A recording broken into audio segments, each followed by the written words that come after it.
There we go. See how perfectly after hitting that 50% level A, we closed below it on Monday. We closed below it, and then how perfectly that has been respected. We gapped to the upside with a new day opening gap back above that 50% level. Then we continued to push, and I think it's incredible how perfectly the close happened here on Wednesday, the day before Thanksgiving. Consequent encouragement of this inversion fair value gap, really. I have to change that now. Inversion fair value gap, middle line, dotted. Let's leave it purple. How we got perfectly resisted at that 50% mark. We overshot it a little bit. No, not a little bit. We have a pretty big wick here to the upside. And then closing right on that 50% level.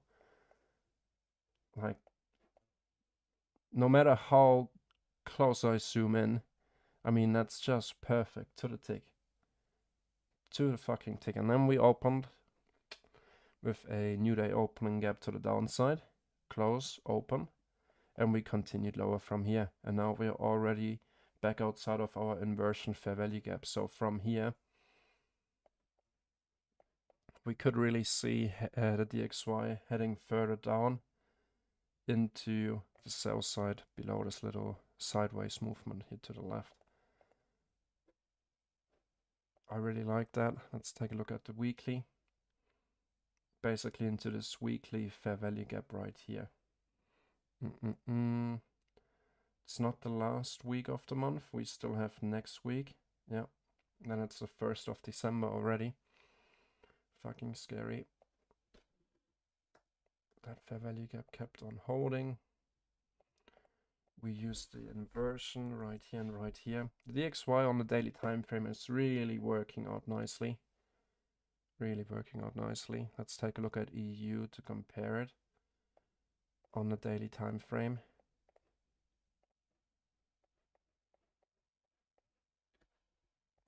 Get rid of some drawings here.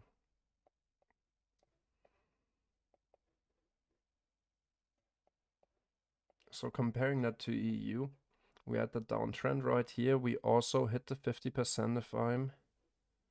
The 50% of what? That's the question. Where's that red line coming from?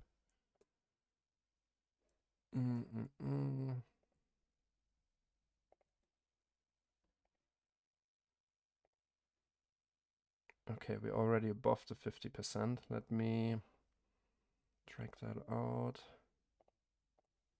and make that red.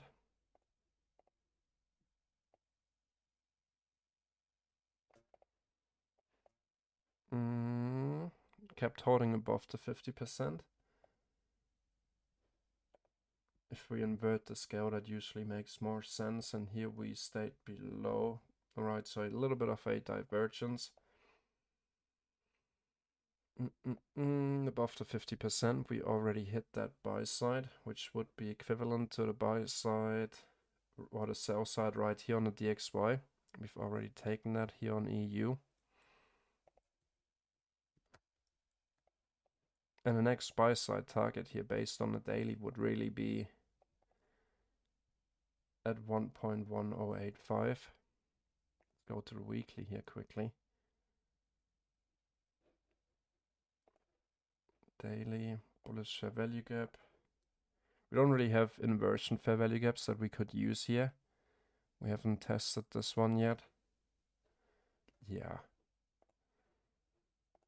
But as always, I mean, we always look at the higher time frame to get some sort of an idea of what's happening on the bigger picture, if we're rather bullish or bearish. But in reality, if we're scalping on the 1 or 5 minute time frame, our daily bias really doesn't affect our decision making too much. So DXY overall, I think, could continue lower. Let's check out ES. So this morning I took this trade right here, entered on the midnight level with this volume imbalance right here.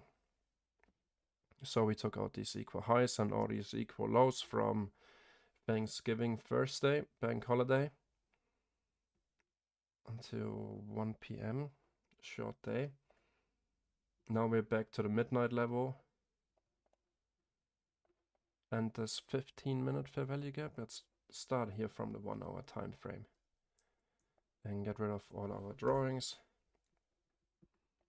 Get rid of our executions.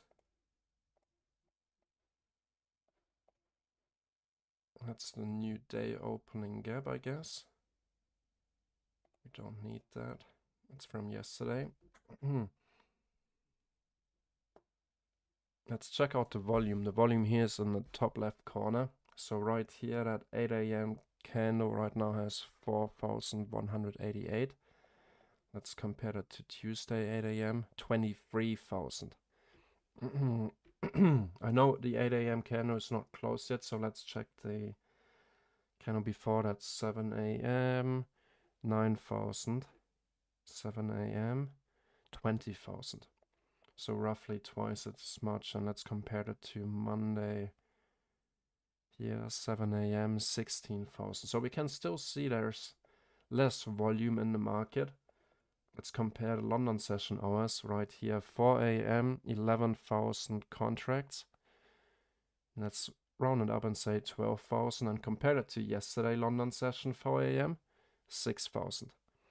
Compare it to Wednesday London session 4 a.m. 12,000. Tuesday 14. Monday 17. Let's go back to last Tuesday and check 4 a.m. 18. Yeah, so not much of a difference. Volume's back on. Still playing around on the midnight level here. Let's go to the daily time frame on ES and turn on our main daily analysis. This 4 hour fair value gap, let's get rid of it for now. And also take a look at NQ here to the right. No, data is missing. So NQ managed to hit this volume imbalance in here, but also got rejected. Wicks to the upside. So the question for me today is, especially with PMI news at 9:45, is if we can break the high of the week one more time. Comparing the daily time frames, NQ looks like it's struggling much more, but relatively speaking, it's also up higher already. While we're still waiting for September highs to be taken on ES, those have been already taken here on NQ. And it's, yeah, not very far away from making a new all-time high for the year 2023. Alright, but for ES, I mean, on the daily time frame, let's see. We have relative equal highs here. Let me actually go to the status line and check the open, high, low, close. So the high on this candle came in at 4580.5. And here we have 4580.25. So theoretically, we already took that daily buy side by one single tick. So really looking at it from that perspective, there's not much more buy side. I mean, yeah, it depends. If you count this as buy side liquidity already taken with one tick, but otherwise this could be a good target for a intraday scalp long based on the daily time frame. Otherwise, we would of course target, let's say like something like Wednesday slow. So I'm gonna mark out these two levels for an intraday scalp. That should be good enough. Everything since Monday this week has been delivered very efficiently on the daily. We didn't leave behind new daily fair value gaps or anything. We're only referencing old ones or older ones. Since last week, Thursday, where we bounced off this daily bullish right here. To the downside, yeah, there's more stuff available here. Our breaker block on the daily, bullish fair value gap, our trend line. July highs.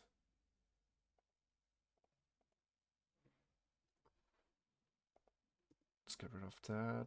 And those two lines, we leave them on as potential draw on liquidity for the lower time frame. Check out the weekly. weekly 1, 2, 3, 4 weekly bullish candles in a row.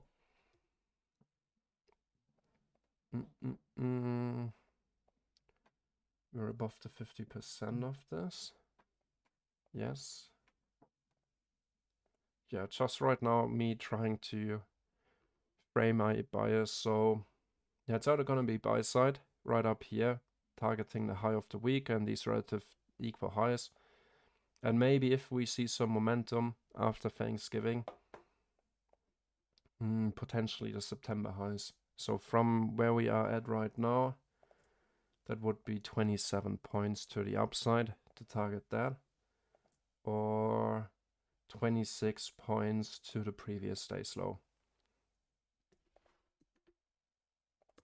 All right. So right in the middle, let's go to the 4-hour time frame and see if anything stands out. Monthly analysis, nope. Main daily, let's get rid of that. On the 4-hour time frame, we took out this buy side, and that buy side. That would be the daily high, I think. And that's the September high. Let's look at where we're at right now. So Monday we saw the expansion. No, that's Wednesday. Monday we saw that expansion. On Tuesday we kept holding on that highest bullish share value gap and went sideways during the entire New York hill zone. Remember that session where we just got chopped up? And then on Wednesday we had a pretty good trading day. Kept holding support on this 4-hour bullish share value gap. And then Thanksgiving, of course, where not much has happened. And now it's Friday. And the question is, can we go back above the high of the week? Or are we going to target Wednesday's low? So Thursday's low comes in 18 right here. Now we can weigh the probabilities of which is more likely. 50% of that range. So right now, the 4-hour chart is looking bearish, but, well, didn't close yet. So to be safe, also keeping in mind that we have news coming in at 9:45, I would wait for the New York market open at 9:30, and then the news at 9:45, and then let the news, sink in basically. And then we can look for something at 10 a.m. New York local time. And 10 a.m. is going to drop in 1.5 hours. So at 10 a.m. we also get a new 4-hour candle, which could give us more information of where we're likely going to go. If by that time we didn't take out the previous day's low or the high of the week. We already cleared the previous day's high, I think by a couple ticks. Let's check out the 1-hour time frame. Get rid of these two lines. First day's high. I think because of that half day, it's not calculating that correctly. Pushing that back to the upside. So we're below the midnight level now. We took out first day's high right here. And also note that we never closed above it. If we take a close look at that, never closed above it, only wicked above it on the hourly time frame.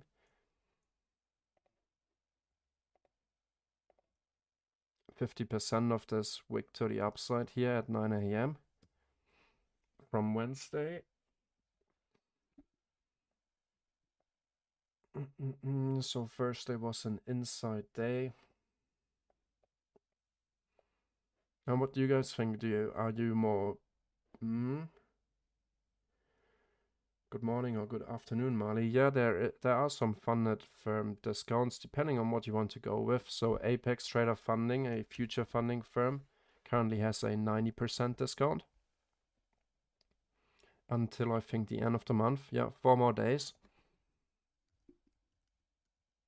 But yeah, just make sure you don't get fooled. Like, of course, they are cheap at the beginning, but you then have to pay the activation fee, which is coming in at $150 and is more expensive the more the higher your challenge is. So if you go for a 250k account, I think you end up paying $250 in activation fees. So overall, it's not the cheapest prop firm, let's say, unless if you're really sure that you're gonna pass the challenge, then I think trade day would be your best option. But Apex is nice. I mainly trade with Apex and take Profit Trader. They have a 50% sale going on right now, and orders CFD, so 50% off for life, and you get an extra account for free once you're funded. Basically meaning you pass your 50k funded account, and once you pass that, you pay the activation fee and you get another 50k account challenge for free on top of that.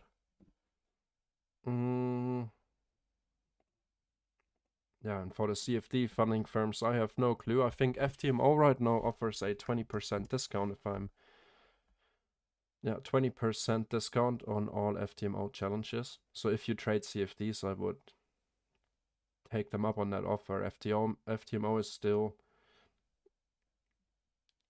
the funding firm for CFDs. And 20% discount. Usually FTMO never has a discount. So that's pretty cool. 20% is also decent. So if you go for a 100k account, 20%, you end up paying 432, which is really a really good deal. And of course, you also get that refunded if you pass the test. I might actually take that offer. Let me check out how long that. Okay, I have to sign in. 20% discount. I think until the end of the week.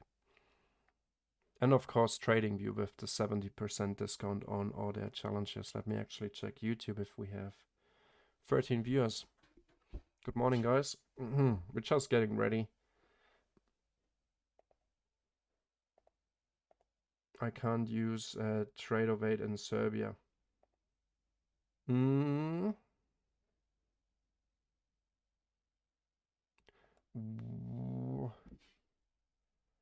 Why not? I mean, you sign up with... Okay, I think the prop firm would have to restrict you, but you're not signing up with Tradeovate directly, only indirectly. And then you execute on TradingView, so that shouldn't really be an issue. Otherwise, you go with the Rhythmic option. If you have a Windows, or if you run your entire operation on Windows, you can still trade futures. Okay. Can you trade with Rhythmic? So if you go with Apex Trader funding, you can choose the Rhythmic account option and then trade on Ninja Trader. Or is it like Serbia in general? That's not allowed.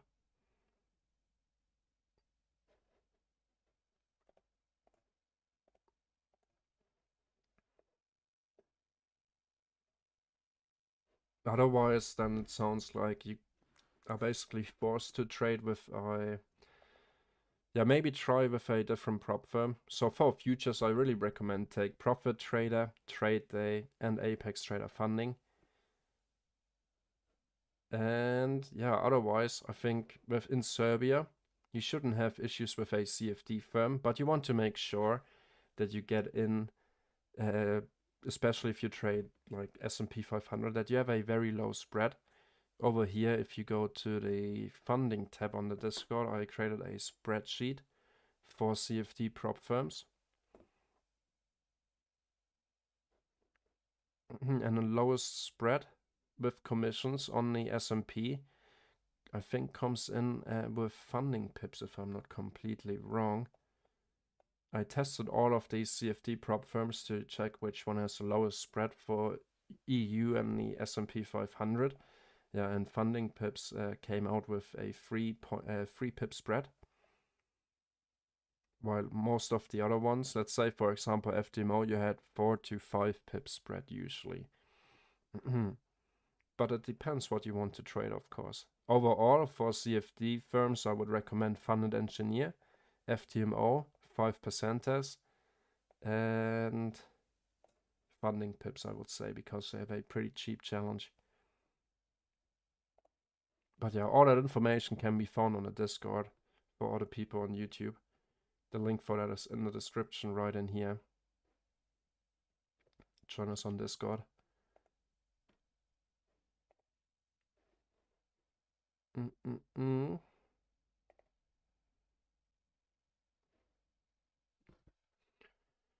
And we also still have a Black Friday sale going on where you can join the VIP membership for 50% off for all the people watching on YouTube.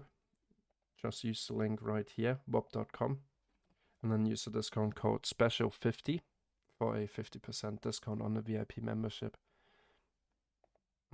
Then you get access to our entire Discord VIP area where we, for example, this morning discussed a potential entry right here, potential longs of either the Midnight Open, inversion, fair value gap, or VWAP. Then we closed above it. I placed my buy limit order right here on the VWAP and midnight level. Got filled, 2.5 points risk to reward, targeting the previous day's high for a quick $180 on the future funded account. Not really because it's a 2022 model, just based on weighing the probabilities. Since we've already taken out the Asia session lower and sell side liquidity, kind of made sense that we're gonna go for at least the Asia buy side liquidity next before we eventually continue down lower again. That played out perfectly. The trade ideas, the weekly outlook, and of course the live streams.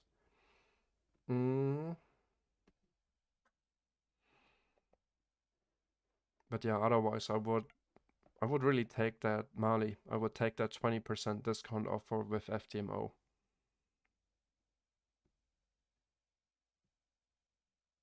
They're the oldest, most reliable CFD prop firm out there, I think.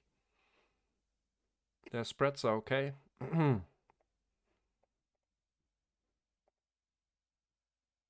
They're actually the 14th biggest company in the Czech Republic. I have seen that on Twitter recently. A funding company, the 14th biggest company in, where they're registered. In no, I can't find it.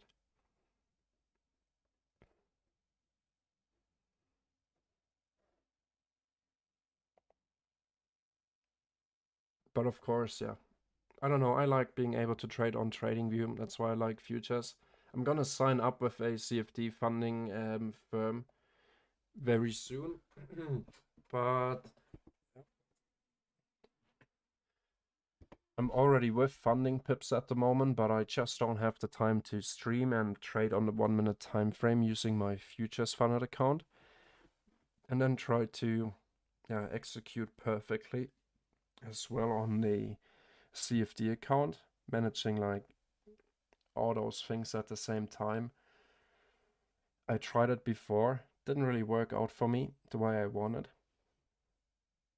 I'm either making little mistakes on my futures funded account or on the CFD account. I don't know, I have a hard time focusing on both without making mistakes.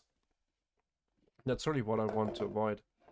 So I think if I go for a CFD challenge, I would go for a higher time frame strategy or analysis where I don't have to worry too much about what's going on the 1 minute time frame. Or maybe execute from my phone, like one of our Discord members.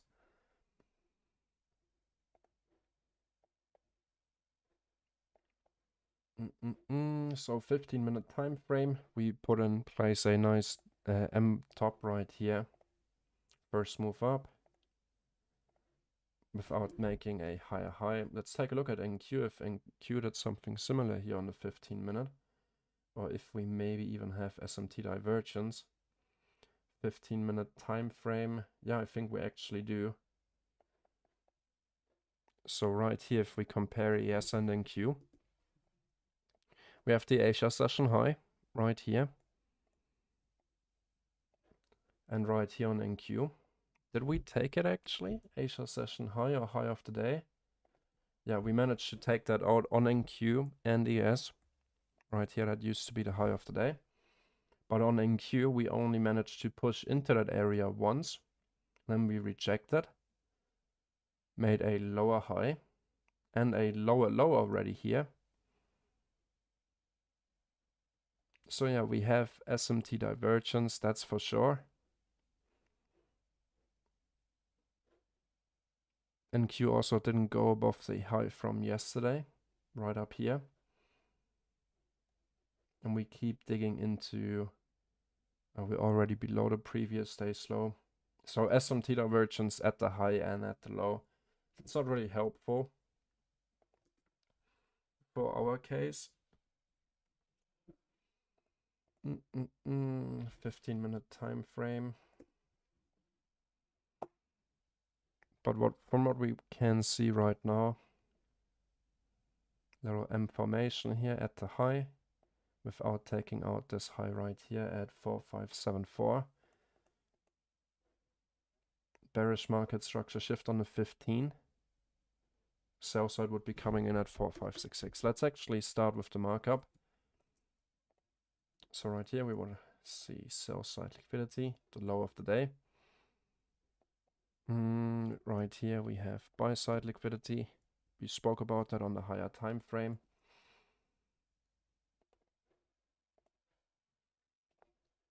Buy side, HOW buy side, high of week. That would for now be low of day sell side. LOD, low of day, HOW, high of week.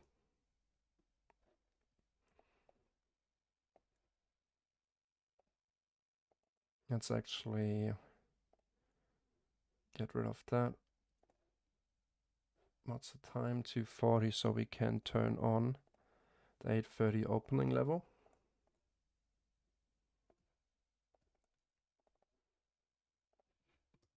High of day, low of day. We already have that labeled.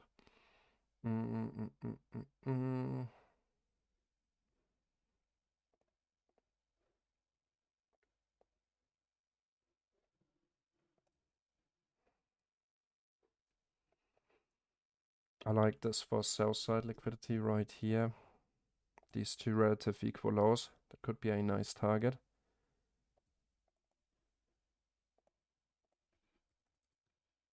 Equal low sell side from Wednesday. That would be our previous day's low.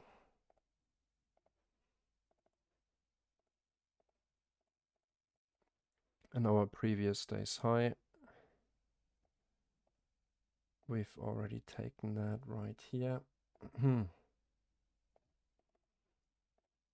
Top, previous day's high.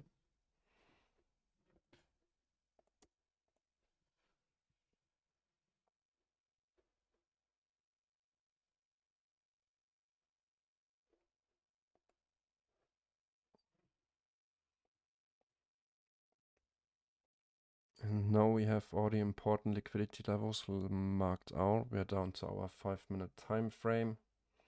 8:30 just opened up, or we've got our 8:30 marking in here now. That's the New York midnight level. Let's see what our London kill zone box looks like by turning on the London kill zone.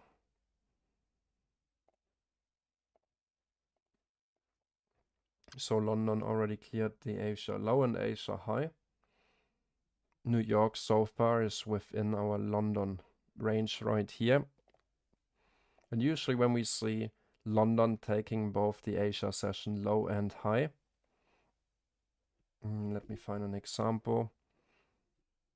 We either trend into one direction, but it doesn't look like it's going to be a trending day just yet. If we compare that to Wednesday, where London took out the Asia session low and then later during the session the Asia session high, all we did was retrace and continue higher.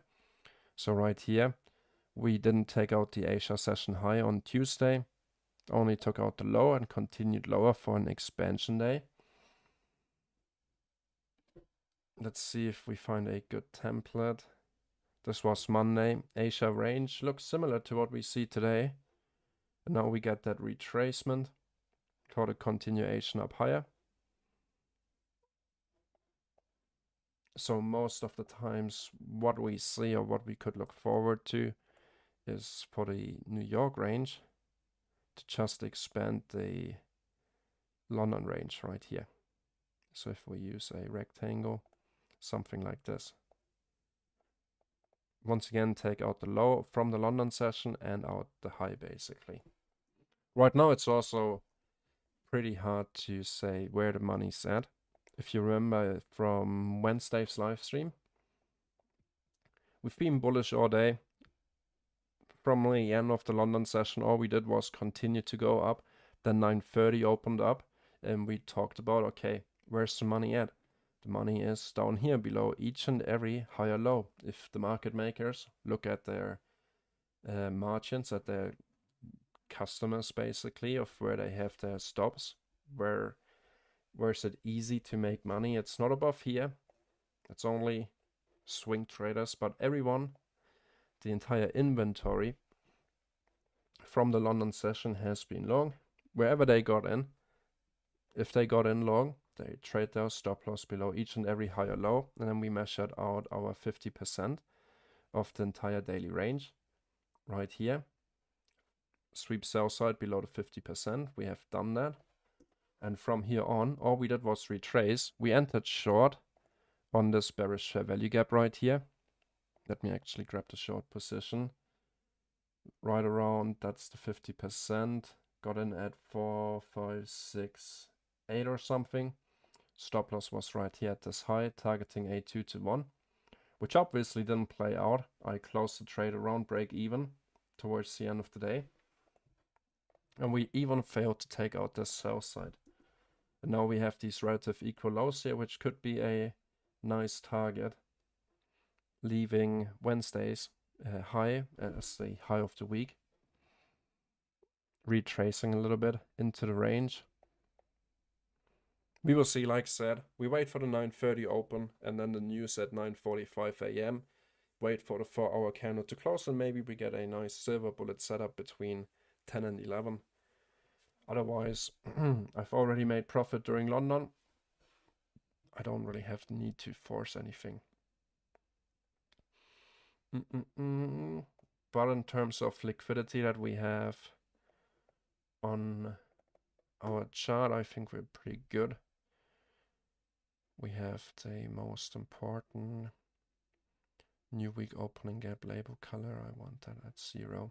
I think we mapped out the most important buy and sell side liquidity, the high of week buy side, high of day, low of day buy sell side, previous day high, previous day's low, and this relative equal low sell side. The low of the week would come in right down here. That's actually, let me grab that as well for the complete picture. Now let's quickly zoom in down here. Oh yeah, perfect equal lows as well at the low of the week.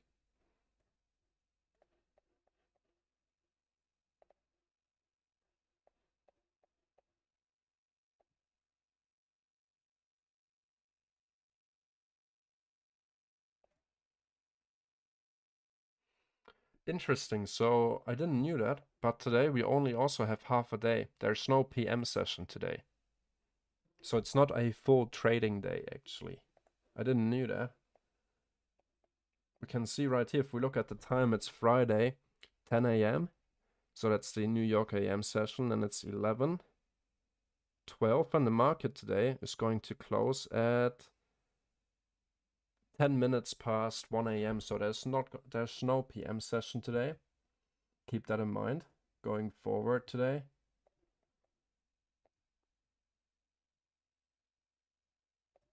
So if we want to get in, we're not going to look for a setup that could potentially play out during the PM session like we did here on Wednesday, where we got out at break even before the market closed. We look for a quick scalp if we get the opportunity in one of these sell side targets. So this would be the LOW sell side, the low of the week sell side. And what I like to do is I like to measure from the low of the week to the high of the week to know where we have our equilibrium 50%. Down here at 4550 basically. Interesting.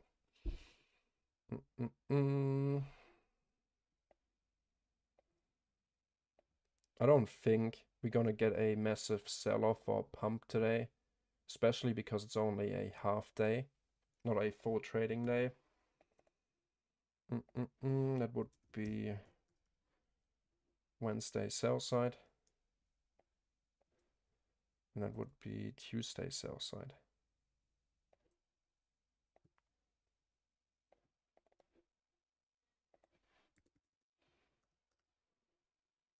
So now we have a rough idea. Right now we're in a premium, looking at the entire weekly range from Monday's low of the week to Wednesday's high of the week. We're in a premium. Thursday was an inside day, also just a trading day where the market closed at 10 minutes after 1 p.m. New York local time. So the same thing is going to happen today as well. So keep that in mind. We don't want to hold positions over the weekend. At least I don't. Okay, we've got all our important liquidity levels mapped out. Let's look at the consequent encouragement of today's range. That's what we just hit. So that's the 50% of our dealing range for Friday, the 24th of November. 50% coming in right here. What else do we have around this area? This old bullish share value gap that kept holding support. And once we close below it, we use it as resistance. So that's an interesting area to me for a inversion fair value gap. We could also use this one and argue, okay, we've kept holding support here. But right now, if we take a close look at it, we closed back above it. That's not really what we like to see. So I'm only going to be referring to this one because it aligns with the midnight level, with the 50% of the daily range. And yeah, so far it has been respected pretty nicely. Wicks went below it, but like always, bodies tell the story and wicks do the damage. So we can leave this one here on the chart for reference. High of day buy side, low of day sell side. The 830 opening level right here with this doji, the midnight level. Let's see, do we have some decent volume? 850, 830, how much volume did we get in? 2,000 contracts. That's not too bad at 830. Let's compare that to yesterday on the bank holiday, 830. Only 386. And let's compare that to Wednesday, the day before the bank holiday. 830, injection of liquidity. You see that right up here. Volume. 830. Almost 10,000 contracts. Around that time at 8:30 on that 5-minute candle. Comparing that to today. 8:30 with only 1,000, or let's say 2,000. So 5 times less volume coming in today.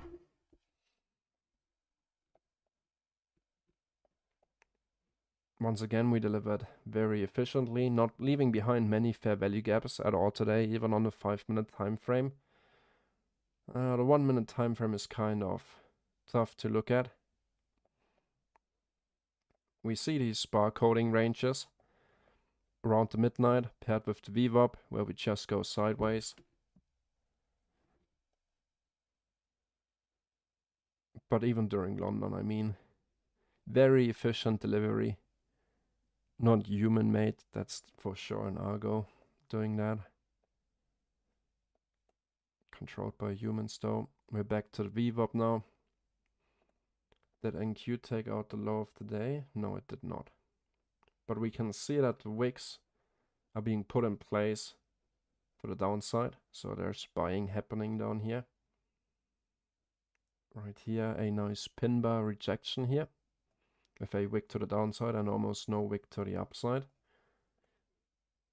But like we said, I'm gonna wait until the 9:30 open and then see how that plays out. If it's worth engaging. Looking at the volume, comparing that because it's only We're only going to be trading until yeah, 1 p.m. basically. So now we're prepared. Let's see if we have any questions on YouTube. Nope, no questions on YouTube, guys. Feel free to ask. That's what we're here for. Let's check out Discord. I need to learn SilverBullet. What do we look for? Good question. Thanks for that question. Now I have something to talk about. So for me, a SilverBullet setup, many YouTubers have like videos on their channels regarding SilverBullet setups, and if you watch that, most of the time this pattern shows up where we form lower lows and lower highs. We displace, enter on a fair value gap, and that's the SilverBullet setup for them right here, happening within a specific timing window, which would be from 10 a.m. until 11 a.m. That would be our AM session. SilverBullet timing window, so from 10 a.m.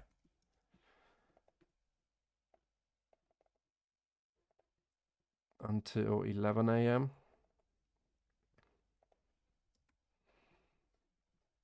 Looking for that fair value gap continuation entry, but we already know that this is not a SilverBullet setup.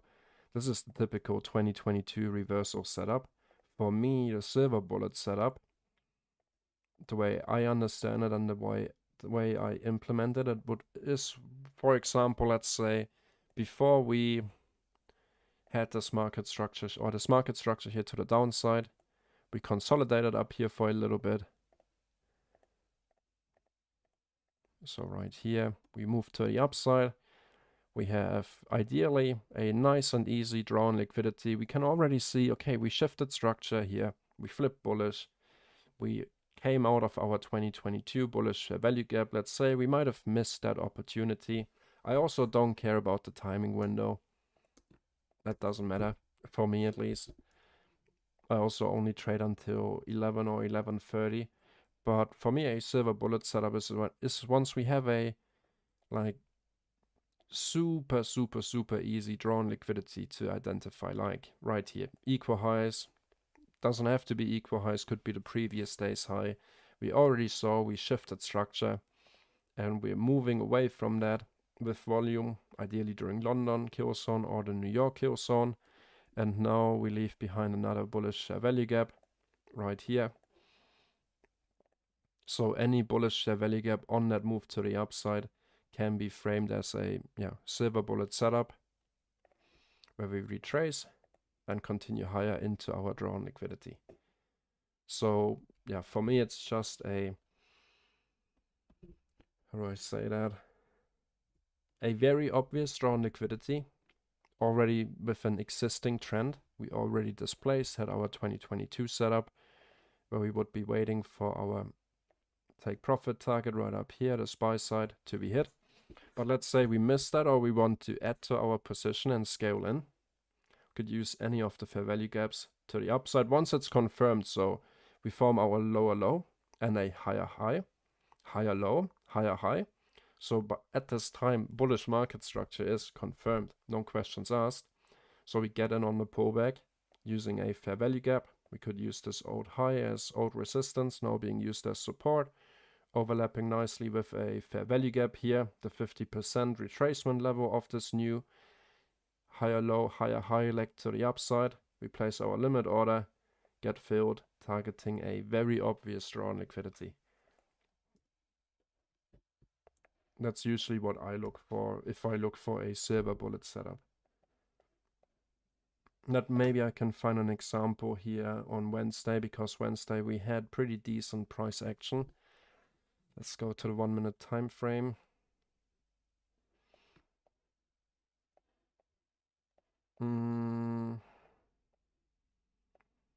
Between 10 and 11. Let's use ICT's timing window right here. Between 10 and 11.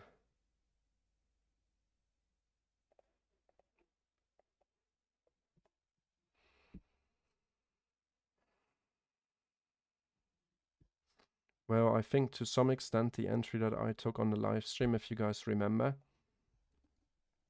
Right here we made a lower low, like I just explained. Made that lower low and a higher high. So right here, that bullish market structure really has been confirmed. And well, it's not a super obvious draw on liquidity, but we have buy side above here. We have, no, sorry, we had equal highs right here.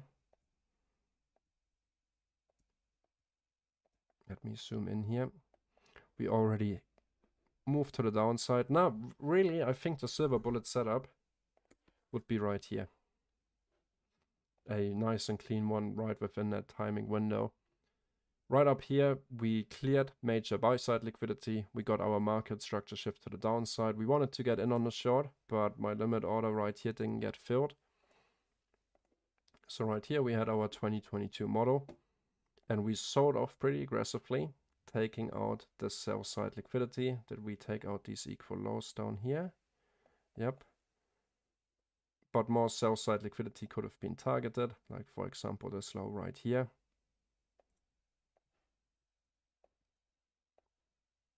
And this low right here, which already has been hit. But for me, that SilverBullet setup would have been right here. Bearish fair value gap paired with a breaker block right here. If we go to the 5-minute time frame, we also see the breaker block. These two down closing candles. Because on the 5-minute time frame we didn't see that structure up here, this would have been our most recent higher low, higher high, lower low, retracement, continuation into sell side liquidity. So looking at that on the 1-minute time frame, dropping down some time frames, we can see that we already had the 2022 model up here. And here we have our 5-minute breaker block, 5 and 1-minute time frame breaker block. Inside of that breaker block, we have a bearish fair value gap. We also have the VWAP overlapping with that. We retrace, hit the fair value gap, and continue lower into more sell side liquidity below. To make it simple, I'd say a simple continuation setup. The 2022 model always forms at the extremes, so right at the high or low of the day. That's where we look for the 2022 setup. We make our higher high, higher low, we shift structure, get our bearish fair value gap paired with breaker block entry, and continue lower. And for the continuation, we can use the SilverBullet setup for more sell side below. Here on Wednesday, we didn't continue lower into the low of the day, but I think from this fair value gap, we had plenty of 8 points, almost 9 points to the downside, which should have been fine. Any continuation setup, if you have a strong bias that, let's say, we just took sell side, so eventually we're gonna retrace. We have a pretty steep retracement on the 5-minute time frame. We have a bearish fair value gap right here that we are likely going to fill. So we can, for example, use that bearish fair value gap and say, okay, before we continue lower, we're at least gonna hit the 50% of this bearish fair value gap. So this would be my main assumption that I make. I drop it down to the 1-minute time frame, go all the way back over here to Wednesday. And then I see, okay, how could we get back into this area? Well, we form a lower low, lower high, lower low, lower high, lower low. Right here we shifted structure to the upper side. So this would be a little break in structure or internal bullish market structure shift. We made a lower low, higher high, and then right here I took that entry actually on the live stream. Right here, bullish fair value gap. Let's make this box blue. Bullish fair value gap overlapping with this inversion fair value gap right here, which has been used as resistance before to deliver into sell side below the short-term low. And now we closed above it. So I had this inversion fair value gap. Middle line right here with the 50% level lining up nicely with this bullish fair value gap here on a 1-minute time frame and a unfilled volume imbalance. So nice overlapping confluence. can see that right here we left a gap. And usually what we do if we have a volume imbalance is we always retest the previous candle's closing price. But here we didn't. We left behind these equal highs, retraced. We left this buy side untargeted. Then we have our 5-minute bearish fair value gap, consequent encouragement, which could be a potential draw on liquidity. And we could also just measure 50% of our 930 opening range and target the 50%, which nicely lines up with our buy side, equal high buy side. And then we just get in on that second pullback leg, which essentially could have also been framed as a 2022 setup. Sometimes they go hand in hand. I got in right on that 50% level. I used a stop of 2.5 points here below the inversion fair value gap, targeting 5 points above this buy side. Or you could have also targeted the 50%. You just need a good bias and get in on a fair value gap. It's very similar to the 2022 setup, if we're being honest.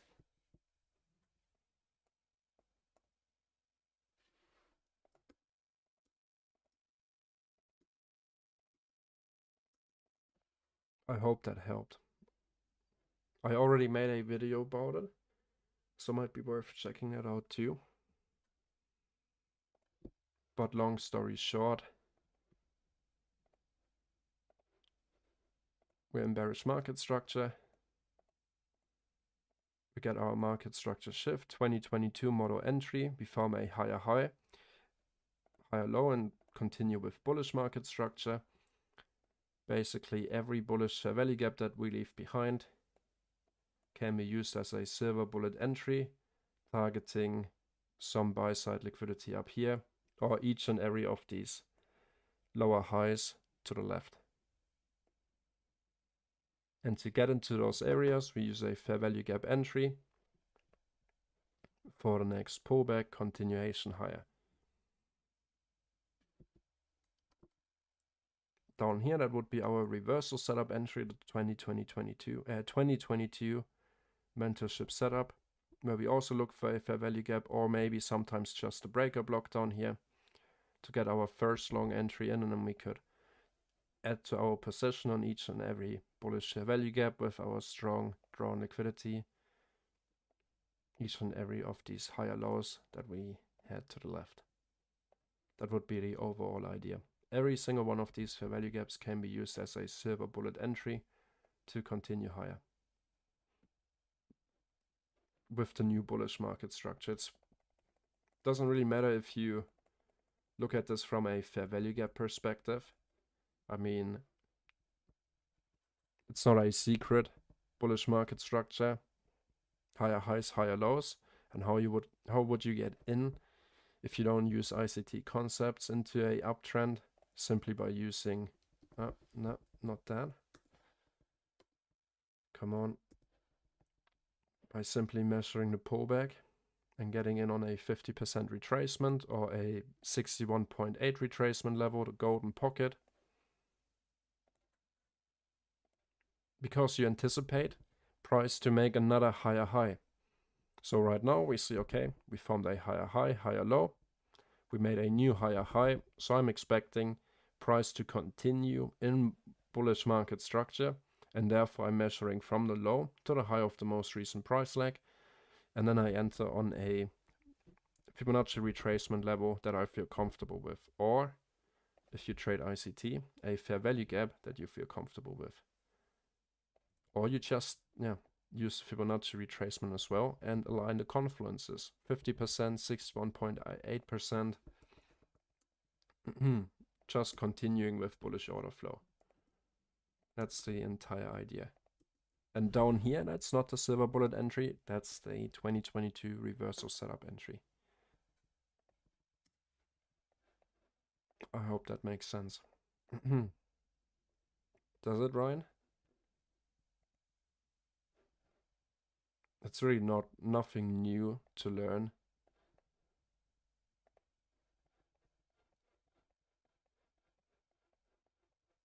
Maybe we spot one today.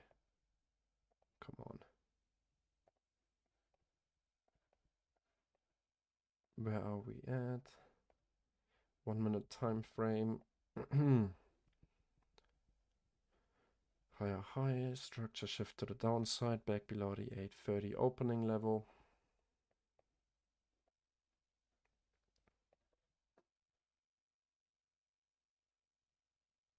So for example, let's say this candle is gonna close like this, and we leave behind a bearish fair value gap right here.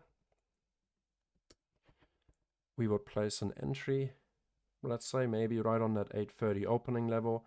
Our stop loss goes above this short-term high. We have the midnight level here as well to protect our entry and target the low of day sell side, because it seems that's going to be the next sell side liquidity pool that we're going to target.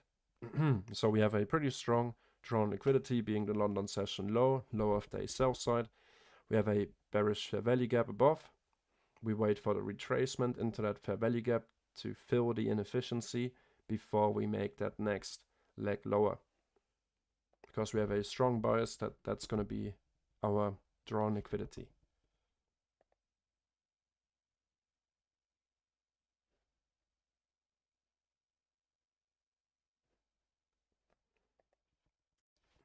That's essentially the SilverBullet setup.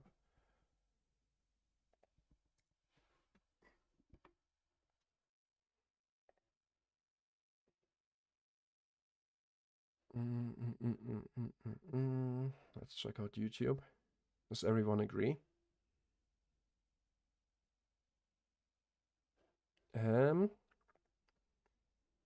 Right here, let me go over to the wob.com shop. I would recommend the VIP membership. Well, you have two options. If you want, if you only want to watch me live on Discord and the New York session without ads and also asking me questions and I can reply to all that on the Discord live stream, then I would say the live stream access. But here really you get access to the ICT online course. It's just all my ICT for beginners videos and everything that I have already put together here in the Discord section. Right here, if you go to the VIP area, I have a thread section where you can learn everything about ICT concepts, of course. All of that is for free on YouTube. You can also just watch all of ICT's content online for free. I just concentrated the entire stuff and the way I like to use it. Made threads about order blocks, mitigation blocks, the 2022 mentorship setup, SMT divergences. Everything, that I use on a daily basis for my trading, SMT divergence, all that kind of stuff. And right now we have that 50% discount if you use the discount code special 50. So you really get the most value. If you go for the VIP membership, you also get access to all the indicators, like that ICT all-in-one indicator that I use. Yeah, and here we go. So we have that bearish fair value gap. We would have hit that 830 level. Let's do a paper trade execution here. I'm not going to use my trader weight before 10 a.m. This is our drawn liquidity. That's at least the narrative that we want to build. We can still be wrong. There's no such thing as a 100% win rate, even if you learn every single ICT concept. Otherwise, ICT would have won the Robbins Cup last time around when he tried it. It gives you a, let's say, tool to look at price action to make sense out of it, basically. The language is the real skill, I'd say. The most valuable thing that ICT taught. Let's see if we get back into here. Let's sell one contract. Gonna buy one here. And we have a stop loss up there. So we could frame this really as our drawn liquidity if we want to. We have our fair value gap from where we would expect this drawn liquidity to be delivered from. So we just built a narrative. All right, I think from here on, we're gonna hit the low of day sell side. Okay, then the next question is, from where would we like to see that delivered from? And then we have a fair value gap right here. Okay, so my idea is that we're gonna hit the 830 level or just this fair value gap and continue lower from here. If I'm wrong and we close back above the midnight level and above our bearish fair value gap, I can already close 50% of my trade or the entire position, because then my assumption, my draw on liquidity, was simply wrong, and I don't have to wait for my full stop loss to be hit right here. Then I could use this fair value gap with the midnight level now as support to potentially target high of day buy side.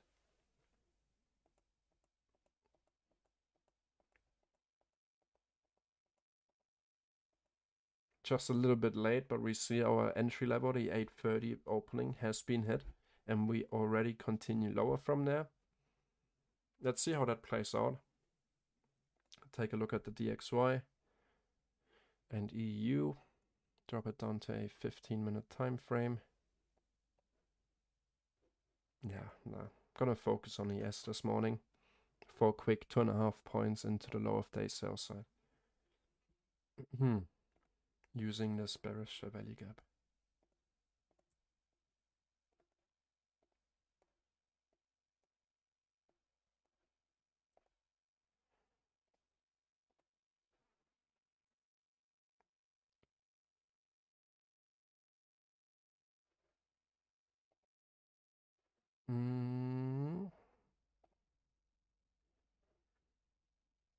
Ryan, did this answer your question regarding SilverBullet setups?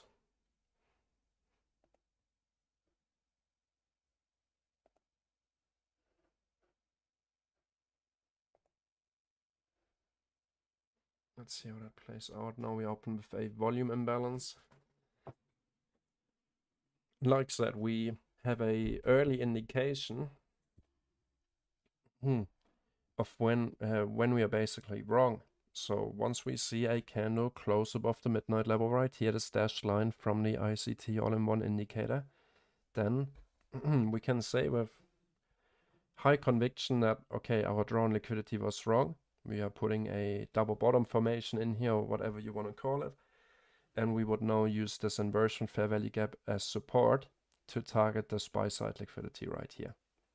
Of course, give it a little bit of room to breathe, because it could still play out overall. But yeah, we would expect price to be delivered that way.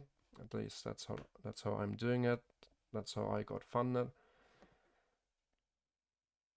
Just reading order flow, going with the flow, and making sense out of what price is showing me. And right now, that would be sell side, bearish value gap. We rejected from the VWAP. We leave behind a bearish inefficiency. We enter on that bearish inefficiency, targeting sell side below. If I'm wrong, I know that I'm wrong before we hit my stop loss.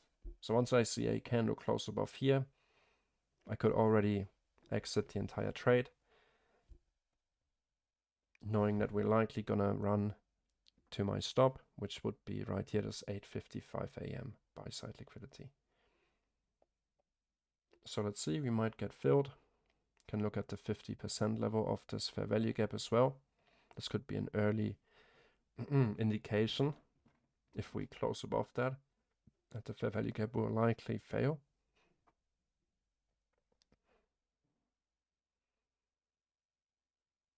But usually the best setups that I'm looking for are at the extremes. So right here we have our high of the day and low of the day. And usually we get our market structure shift right here to target the opposite side, or above here, higher high, higher low, lower low, market structure shift, continuation lower to target this. At the extremes, you want to buy low and sell high, or sell high and buy it back lower. That's why I always mark out the current high of the day and low of the day. All right, so we're tapped in on our 830 level. Let's use this as a live tape read. We can scale in with one more contract. The further we go or retrace into this inefficiency, can look at it on a 1 minute time frame. Let's look at it on a 15-minute time frame. On a 15-minute time frame, I really like this. We have this order block right here paired with a bullish share value gap, and it has been respected right here with the bodies on the 15-minute. And once we close below it, we use this as resistance, and really look how perfectly it has been respected. Overlapping with a new bearish fair value gap actually. So right here, inversion fair value gap, this purple shaded area, overlapping with a bearish fair value gap right here.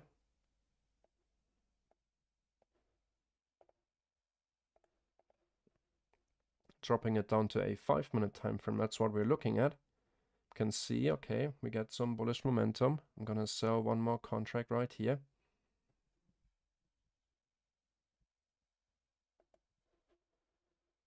So we understand what's happening around this area also on the higher time frame, 15-minute. But because we got our entry on the 5-minute, we're gonna follow it. We're only gonna focus on that fair value gap right here. If we see the close above that, I exit with one contract.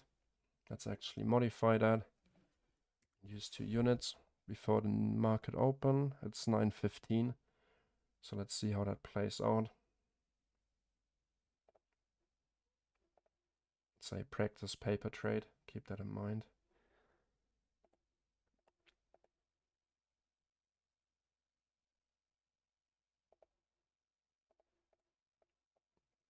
Alright, so we filled in this entire bearish value gap. Let's see how we close in 2, 1. And the new candle open up. We closed above the 50%, not ideal.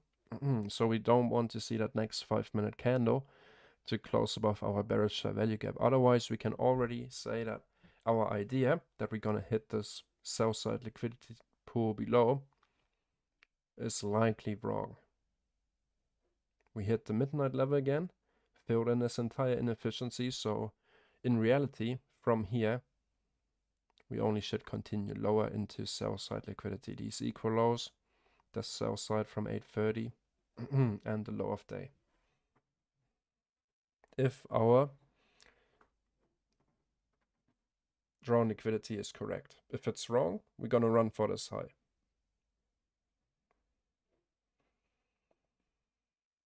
EU is continuing further up, and we see that DXY on the daily time frame is moving lower from, we already spoke about that at the beginning of the stream, our inversion fair value gap, an old bullish fair value gap, which has been used as support. Now we closed below it, and we use it as resistance. Right here is that 50% level, and on the daily time frame, we respected that 50% level to the tick. Rejected from it, opened up with a new day opening gap, continued lower. So from this old support, we would now expect resistance, maybe into more sell side below, low of the week. But if the DXY continues lower, we would really look for higher prices on our indices. They're not always perfectly correlated, so take it with a grain of salt.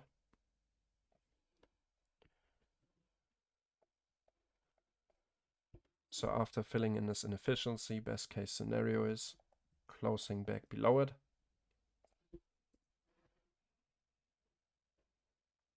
Time will tell. Bouncing off the 8:30 opening level again.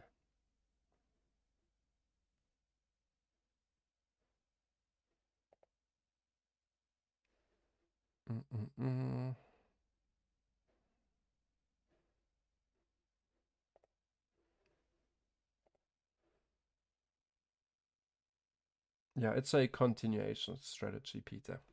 Definitely. It's not a reversal strategy that happens at the extremes of a range. It's a continuation with a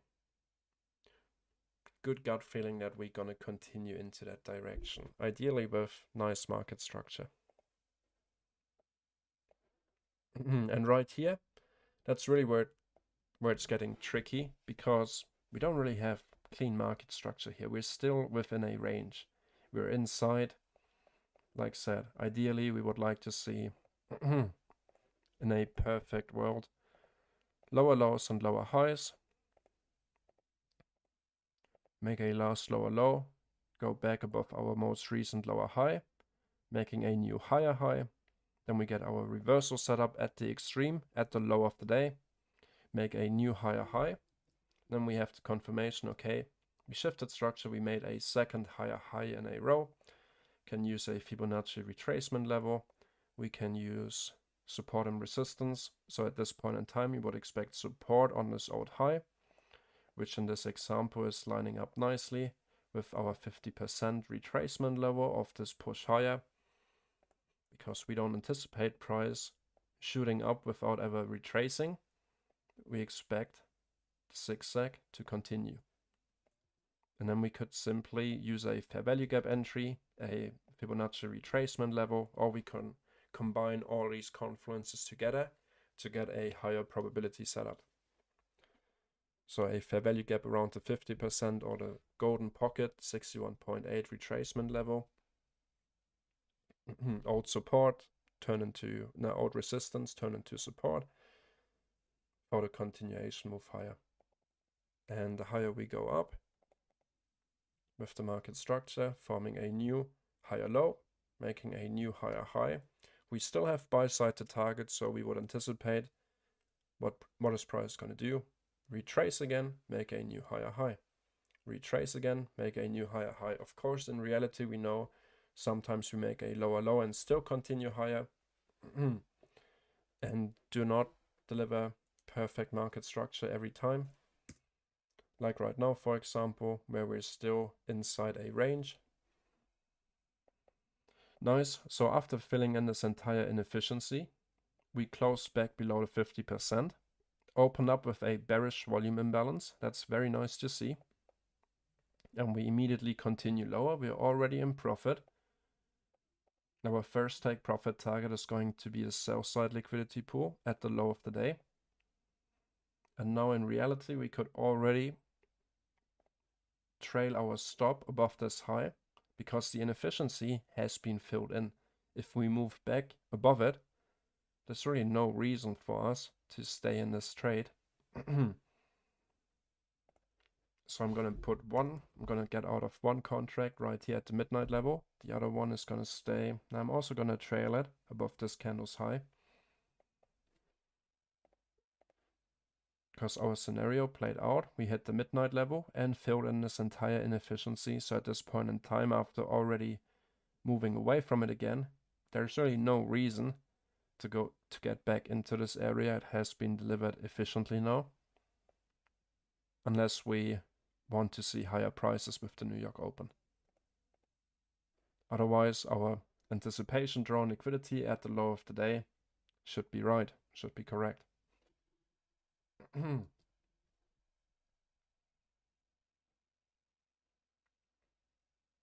Let's see. Looks nice.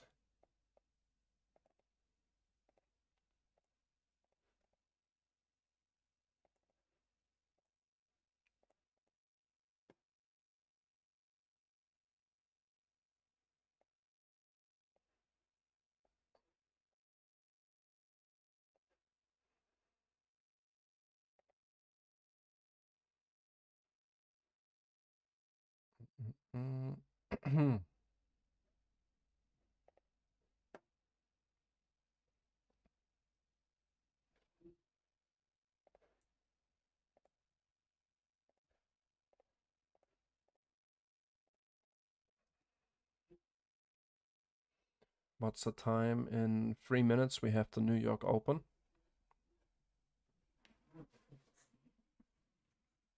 So we're gonna get some volatility. New York equities open.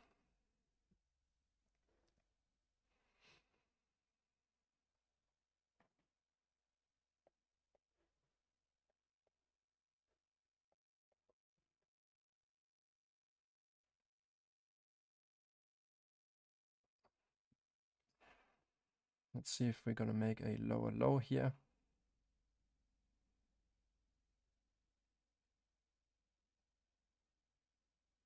Couldn't have asked for a better example, really.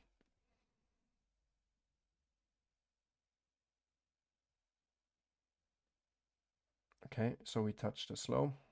Let's see if we're gonna hit our first partial here at 4566. One more tick. Short-term low cleared.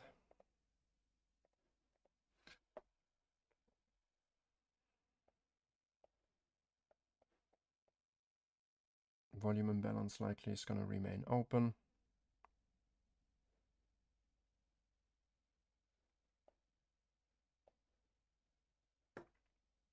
Come on, get us filled here at 4566. It's only one more tick.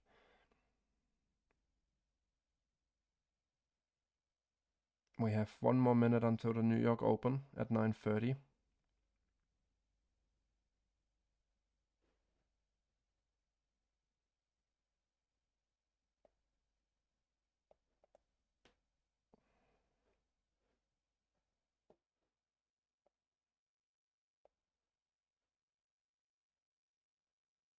$40 seconds to go.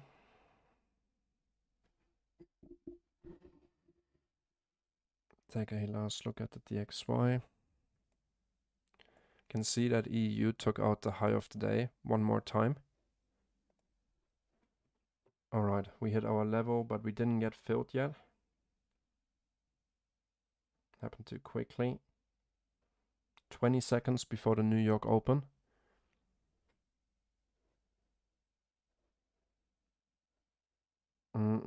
Still not filled.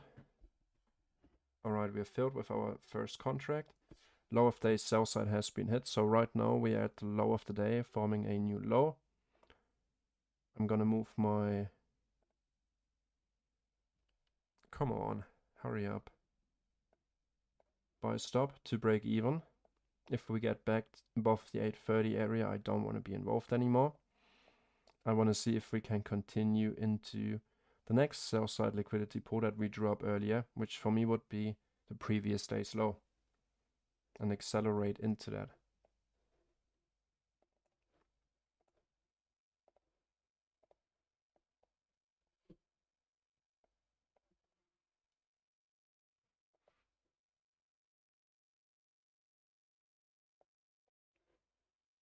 Check out the 1 minute time frame. Keep in mind that we have news at 9:45 a.m. right here.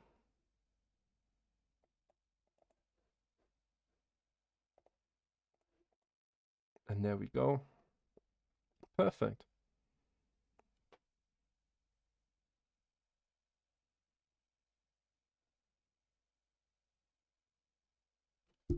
So how many points is that? 5 points. Our total target comes in at 6.75 points. We took out yesterday's Asia session low now, right here at 4563.5, and we rechecked. Like I said, we already secured our profit, and our stop loss is 1 tick in profit. So we're not going to lose on this trade. 5 points, 4563.75. And see how aggressively we push to the upside.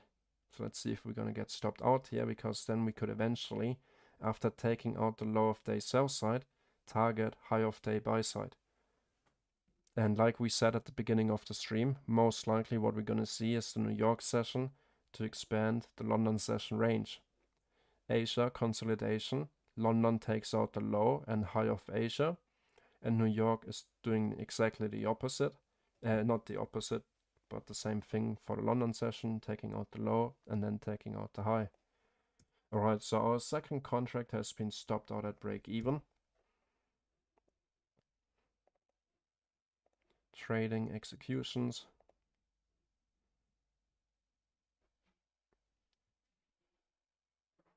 So we made a lower low. This would be our most recent higher low. lower high for our bullish market structure shift. Let's take a look at the 1 minute time frame. You can see the momentum is coming in. Volume imbalance to the upside. Back to the VWAP. Back above the 830 level. We do not leave behind a bullish fair value gap right here. We leave where we do immediate rebalancing. Rebalancing this bullish candle right here without giving it the opportunity to leave behind a fair value gap. See if we can push above the VWAP. My take profit target would be at the high of the day to complete the pattern. My stop loss is going to go to the 50% of this order block right here. Down closing candle. Let's put it 1 point below that.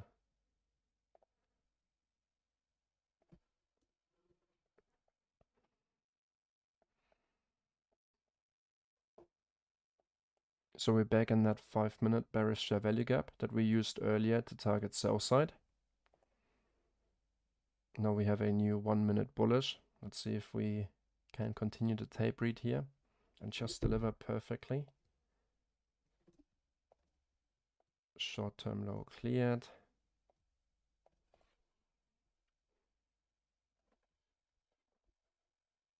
So in this scenario, I would like to see this volume imbalance paired with the bullish value gap here hold support.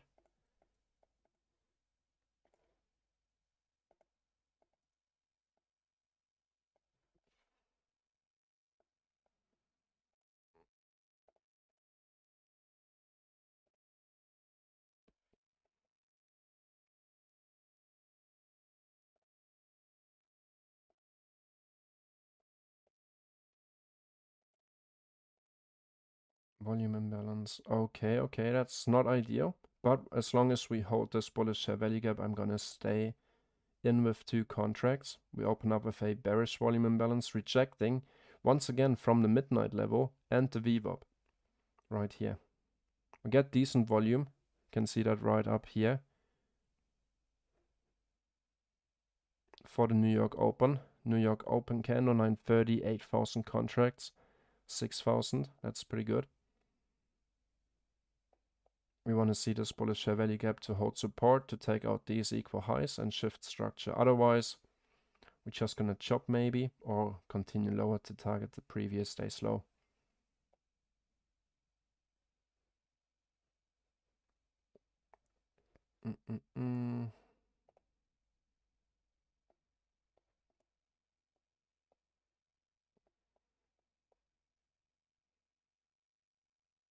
Okay, so we closed below. I'm going to sell 1 contract right here.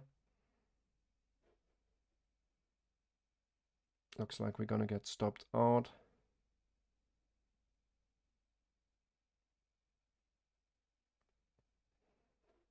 Check out the 5 minute time frame. The 5 minute candle closed.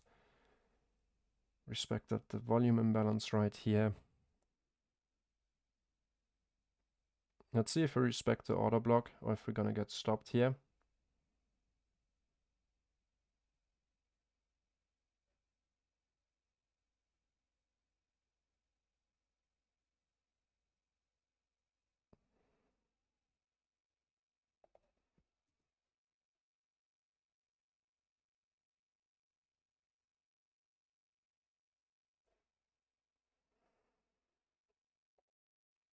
$15-minute indecisive right now.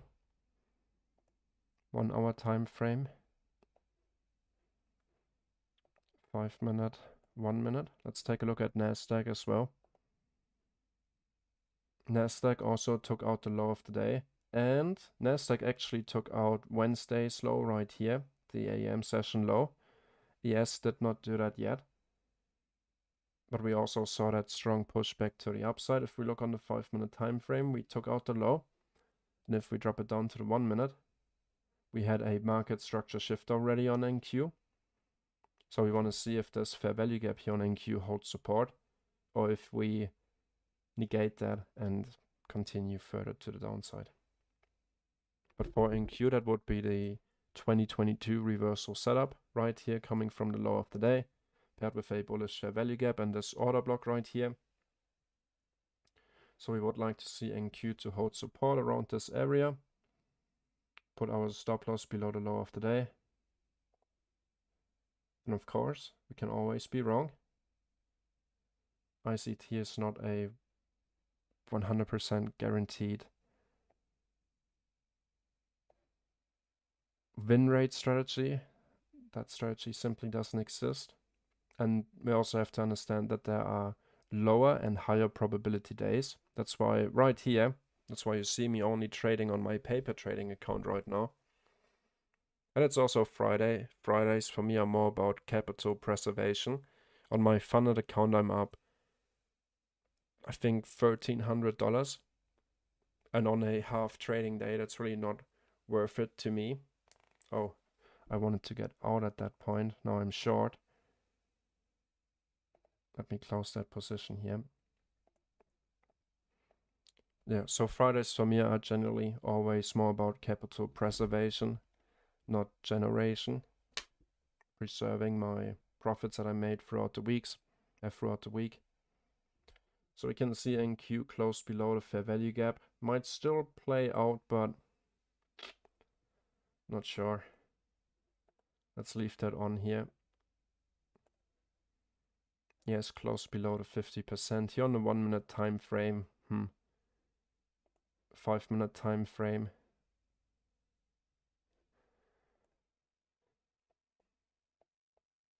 Good opportunity trying to get long on this highest bullish fair value gap, in my opinion, with these equal highs coming from the low of the day. On NQ, that setup is ideal because we already saw the market structure shift. So let's add one contract here and see how that plays out. With a pretty deep retracement. And look at these perfect equal highs here on NQ. See that?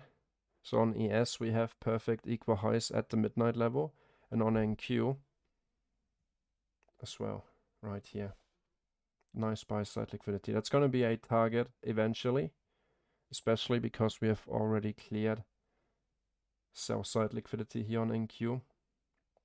But if the only thing that we're going to see today is the DXY, yeah, the DXY is continuing lower, so in reality we should see the indices move to the upside. But of course they're not always perfectly correlated.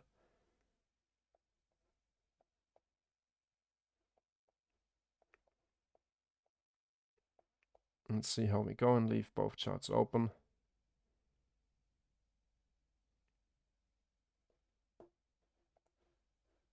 Bullish volume imbalance, check out the 5 minute time frame. So in the 5 minute we still kept on respecting our bearish fair value gap here.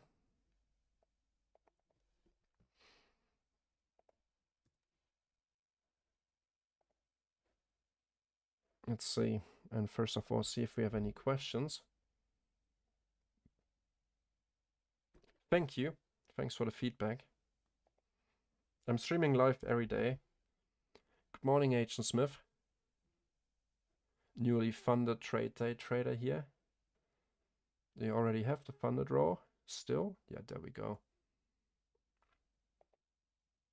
Day after Thanksgiving. I hope you enjoyed the holiday with family. What a gift, exactly. And with trade day you have no payout, so you make $500, you can immediately withdraw these $500. You only have to worry about the end of day drawdown. So ideally you want to make some profit, get above your threshold, and then withdraw everything above that. But once you make $5,000 in profit, I think they move you over to real money. I'm pretty sure, at least, if I understood it correctly. Yes, 5K.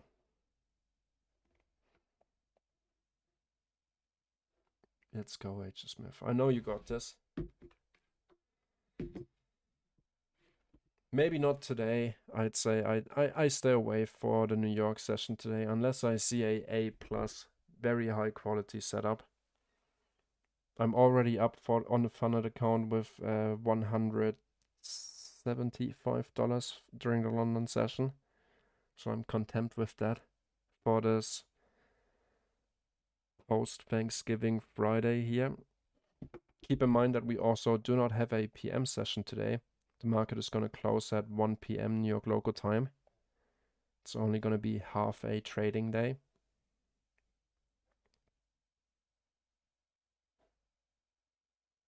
No inefficiencies here on ES on the 1 minute time frame, only up here. On NQ, we actually have a bearish value gap here that we could use to continue lower.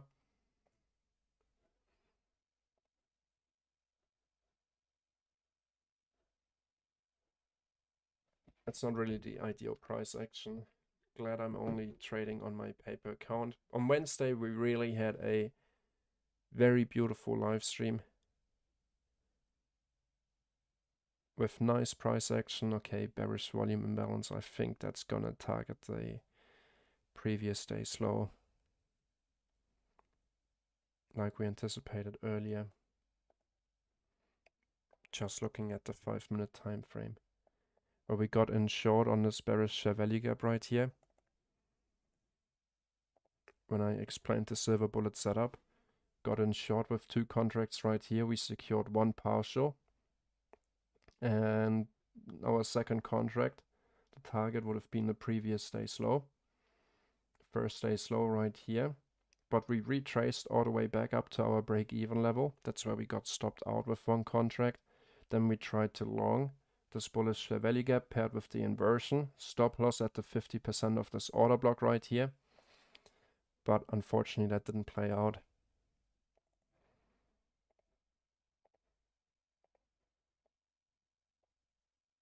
Just yet. Okay, so it's 9:45. We have news, PMI news. Let's see how that plays out. If we're gonna go for a sell side, we have equal lows, so I think it's gonna be run sooner or later. We have equal lows right here and equal highs paired with the midnight level.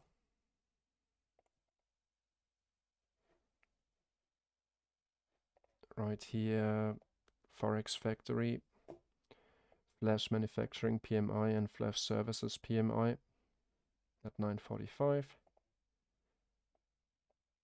I'm gonna be back in no time. I'm just going to the bathroom. Opportunity afterwards.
Sorry guys, that took a little bit longer than expected.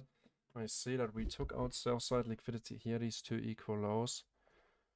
Let's take a look at NQ. On NQ, we're still in the game, so we potentially have some SMT divergence here between ES and NQ. But now, if we compare it to the price action that we saw on Wednesday, on the 1 minute time frame, where we got a nice and clean rally to the upside, market structure shift, move to the downside, breakup block, continuation, set up further down, a retracement trade, that's the trade I took.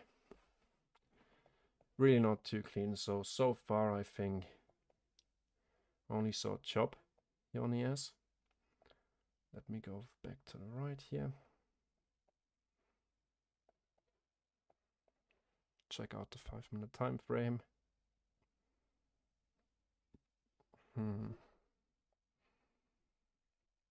We're coming in at the low of the day. We have equal highs above. Let's check out the DXY.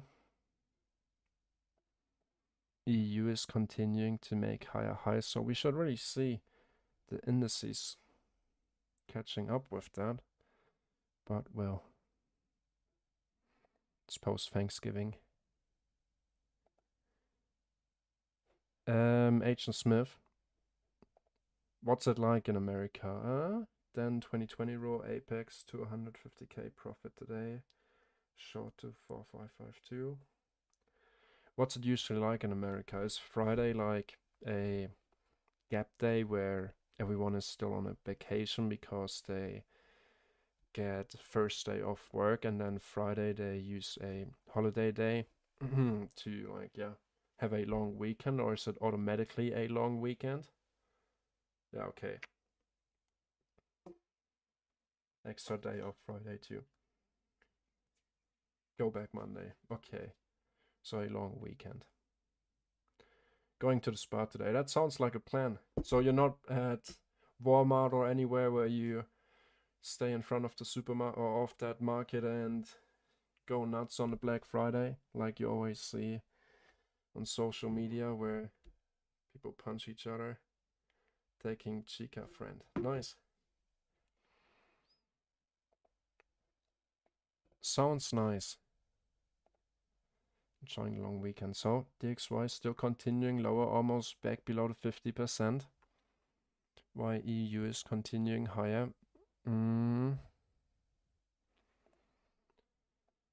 Yes, might be also doing that now. So but it's not really leaving behind fair value gaps, even on the 1 minute time frame, so it's hard to get in on that. Let's take a look at NQ. We're still in our NQ trade. We have that SMT divergence. Let's check out the time, because time, when we look at a candlestick chart, time is one of the most important variables that we have to count in. So right now it's 9:50. We're inside the 9:50 till 10:10 macro. ICT macro, or simply a period of time where we look for the algorithm to present a pattern, like for example the 2022 setup or a SilverBullet continuation setup around that new hourly opening. That's going to come in at 10 a.m. and also a new 4-hour candle. Let's see how that goes.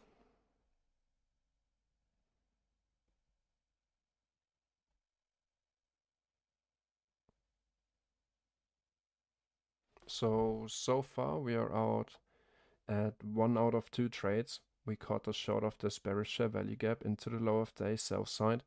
Then the 9:30, then the market opened up. We got a strong push to the upside, really just targeting buy side from the low of the day all the way back up into the high of the day, using our highest bullish share value gap right here. I think the probability was there, just didn't happen. So far for the 9:30 range, we're still inside. I don't know, this little 6.5 point range. We theoretically could use this as a break-in structure, but for the break-in structure we would like to see the bullish fair value gap being left behind, but we don't see that yet.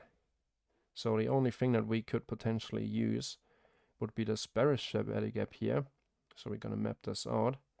That's where we're currently holding resistance at. Bearish fair value gap. If we close above that, we could potentially use this as support to target equal high buy side liquidity paired with the midnight level. We have SMT divergence between ES and NQ because ES made a lower low. NQ didn't make this lower low. We see that the DXY is still continuing lower. Now we're below the 50%. EU keeps on making higher highs and higher lows. So in a perfect world, we should really see prices continue up higher. Little bits of accumulation. We will see. Time will tell.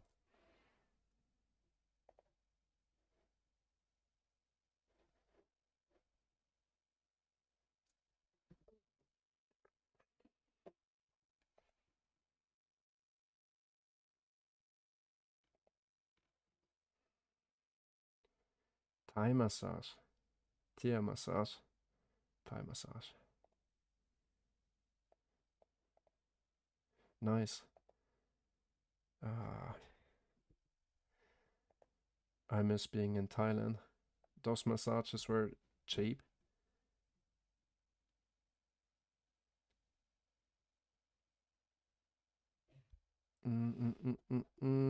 Equal highs right here, still getting rejected from our bearish value gap right here.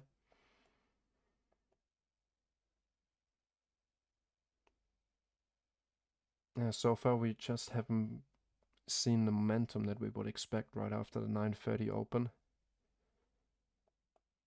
We tried to get in on the momentum, it just didn't show up. We continued lower. Okay, so let's see how this plays out. Maybe we get the third trade right and win here. Alright, 12 seconds to go. Keep in mind we get a new 1 and 4 hour candle very soon. Will we close this as a inversion fair value gap? Yes or no? 2, 1, yes we do. So let's try to play that and get in on that inversion fair value gap, because now we would expect support here to deliver at least into equal high buy side. That's a bare minimum. Our stop loss can go below the short-term low here.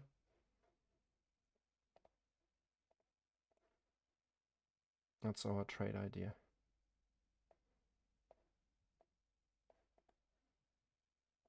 I'm gonna put my stop loss up higher. I might take profit target to the high of the day. Coming from the low of the day, let's see how our NQ trade is playing out. Like I said, we have that SMT divergence here. Placing our stop loss at the low, entry on the lowest bullish value gap after the confirmed market structure shift bullish right here. We have that equal high buy side. What is the time? It's 9:58, so 2 more minutes. We're back at the VWAP. So far we kept on holding support just as anticipated. We didn't leave behind a bullish value gap except this one right here now. So once we see the close below that and the inversion fair value gap, could use that as a invalidation for our setup.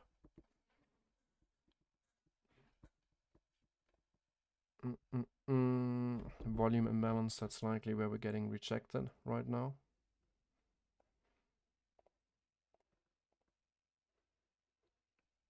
Close above. The DXY is still continuing lower, EU is still continuing up higher.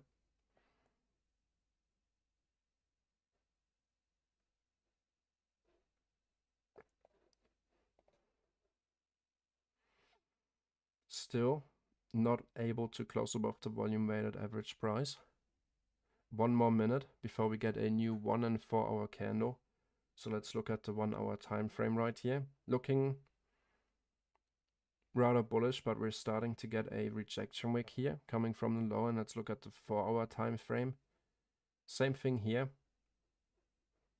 Right now, bearish engulfing candle, but we get a rejection wick. We see in the next 30 seconds, we get a new 4 hour candle.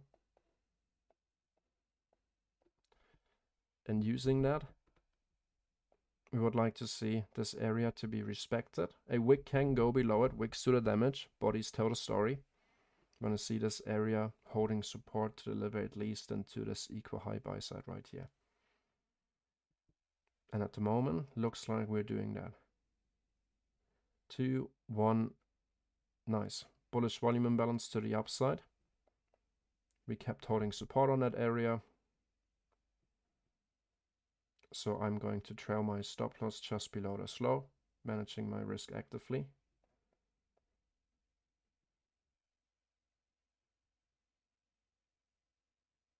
If we get back below this area, there's really no reason for us to go back below in a perfect scenario, and that's always what I'm looking for.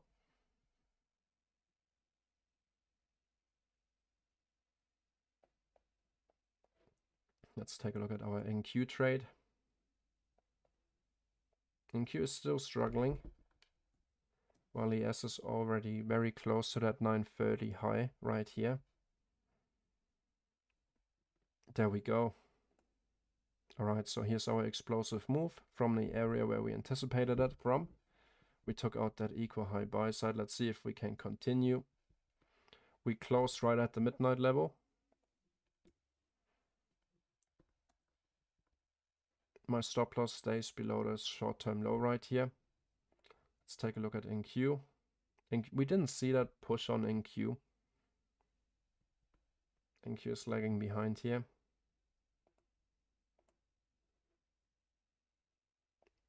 We took this buy side. Yep. So has been taken. So this is where you would take partials at the midnight level. This was our most obvious draw liquidity coming off this area. We still have more buy side objectives to the upside. So let's see. 10 seconds to go. Maybe we get a close above the midnight level. Going from here. No, we close back below, leaving behind a new little bullish value gap. Let's keep track of that.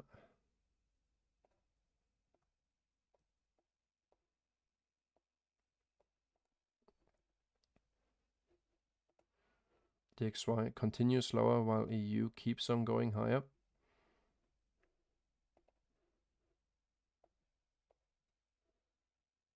Let's check out the 5-minute time frame. On the 5-minute time frame, gonna get a new 5-minute candle within the next 2.5 minutes.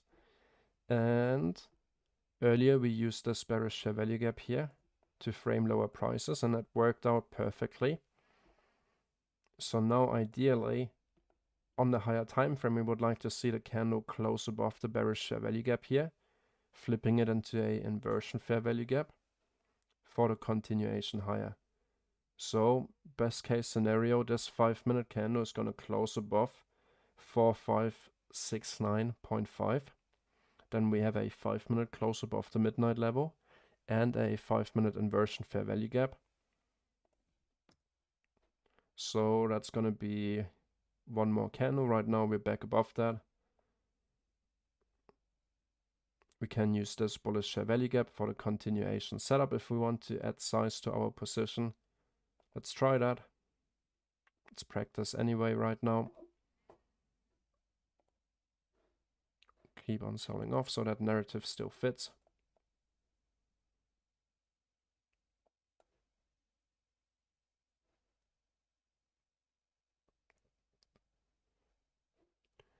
Five-minute time frame.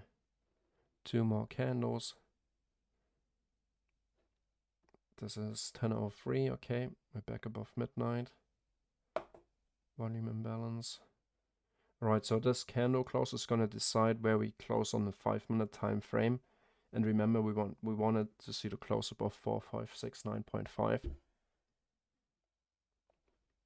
ideally.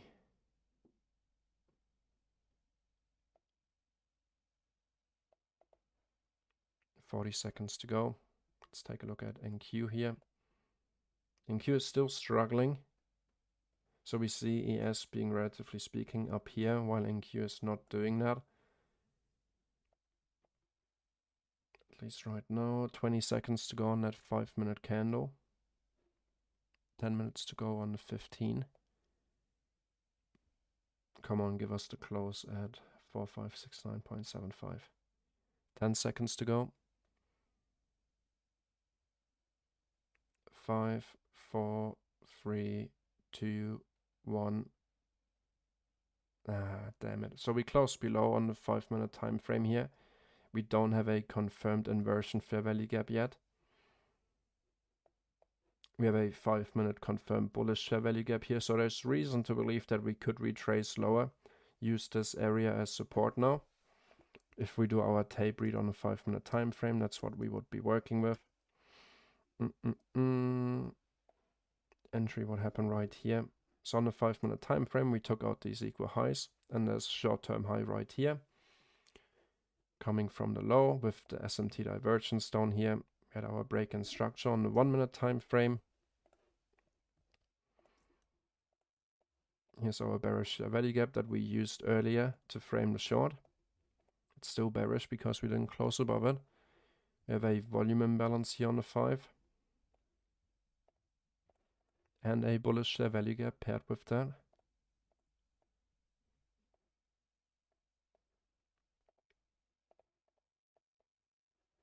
Immediate rebalance.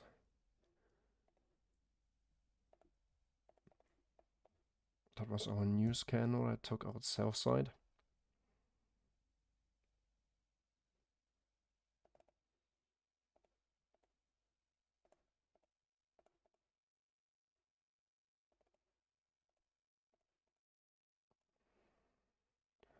Let's draw in the 50% of our fair value gap as well.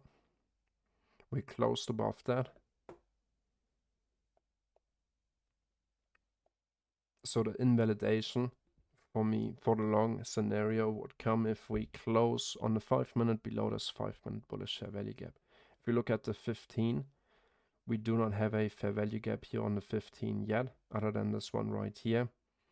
We earlier spoke about this inversion fair value gap that has been respected pretty nicely so far today.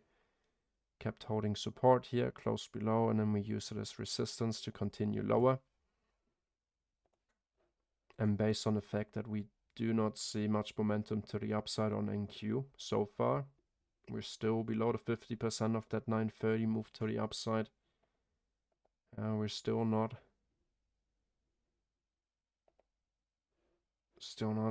through yet. Let's see. Let's stick to the 5-minute time frame for now. See if we have some questions on YouTube or Discord.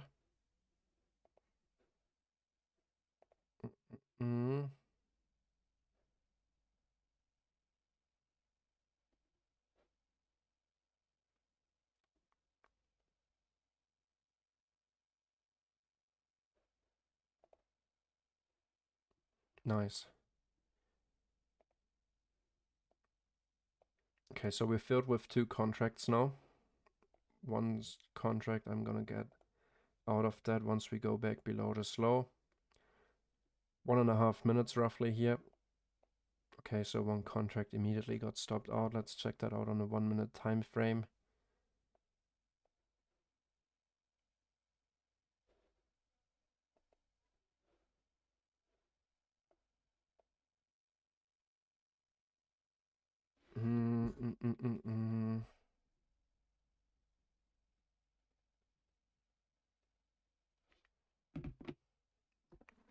Wicks doing the damage.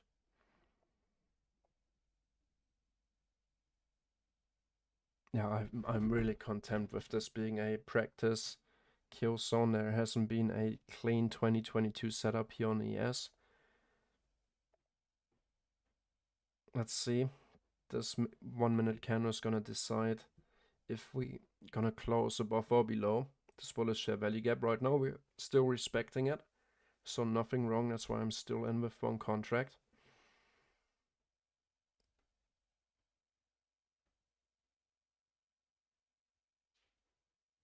We would expect this area to hold support if we want to continue higher.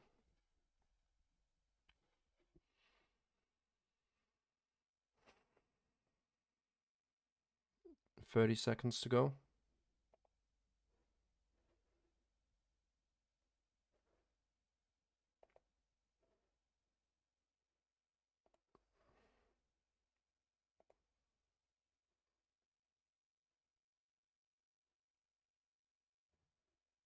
Bitcoin almost back at 38k. Let's go.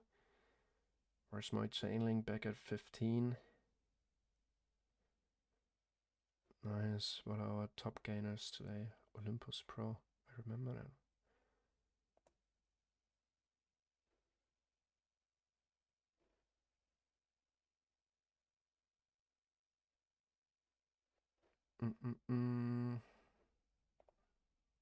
What's trending right now?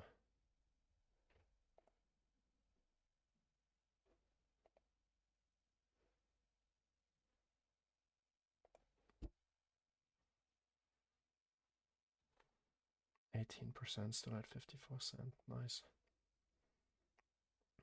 Any questions here on YouTube? Feel free to ask me. Okay, so we close right at the low. That's usually not the best sign. And we continue lower, holding resistance at that 50%. NQ still struggling. Let's see what EU and the DXY are up to. On a daily time frame, we could look at the 50% of this wick left behind here on Monday. Keep an eye on that.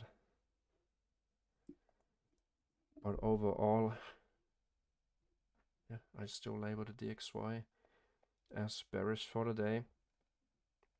EU is at the high of the day. Took out the high of the week. No, did not yet. But it looks like it could be setting like up a little inverted head and shoulder setup. Cleared this buy side liquidity. The next target would be almost up here at 1.0974 or 77. So I would expect that to continue higher and the DXY to continue lower. And usually what we would see here on the indices also be higher prices, and right now it could be setting up that head and shoulder setup, forming the right shoulder right now. I'm gonna get out of this long contract right here if we close below this 5-minute bullish. If I see that close below, the long idea for me is invalidated. And yeah, right now I'm just really happy that I didn't engage after the London session on my funded account. I think the London session gave a nice little setup after taking out sell side right here, going from the low back to the high. I got in right here. I also shared it on Discord with all the members right here inside the tape reading chat. So we did good on that right here. Limit orders were placed. Initially we saw a little bit of a retracement into a 15-minute inversion fair value gap, but I think the odds or the probability was on my side that we hit external sell side. So now it's time for us to move back into internal buy side. So after taking the Asia session low, on a low volume volatility day, I don't really expect a trend day where we break the Asia session low and simply continue to sell off from that area. I expect some sort of a seek and destroy environment where Asia puts in a box or a range, early London takes out the low, and then we reverse to the high, continue doing that, and depending on how the London session sets up, a sweep of the London session low and a reversal back up into the London session high. But right now it's really not looking like it's going to do that. Let's wait for this 1-minute candle to close here to get the confirmation.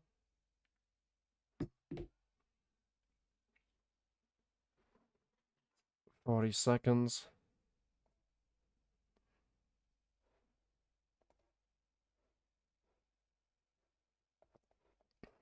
Let me get rid of these lines.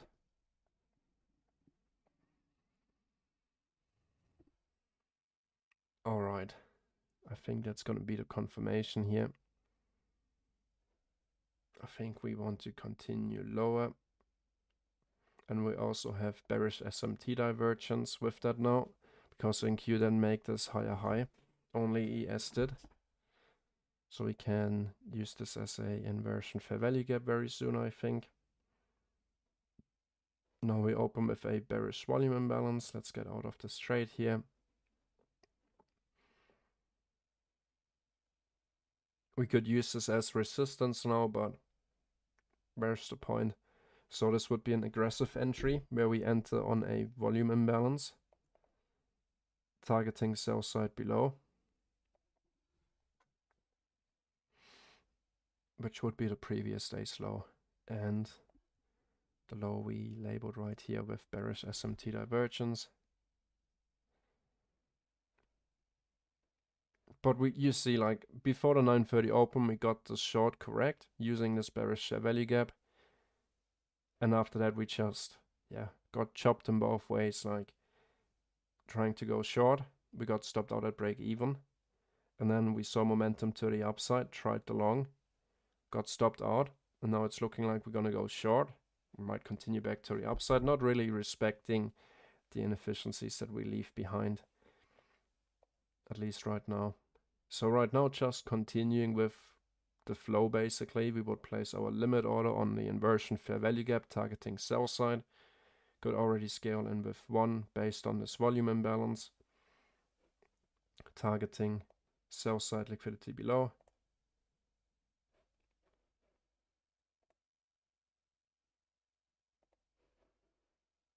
Let's take a look at NQ.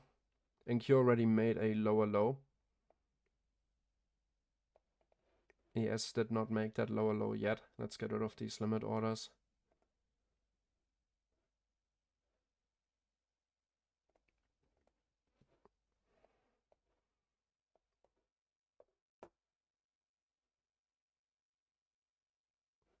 Let's see if we have any questions on YouTube. Nope, not right now. On Discord, guys, any questions? Agent Smith, are you still on the long? Did you end up closing it?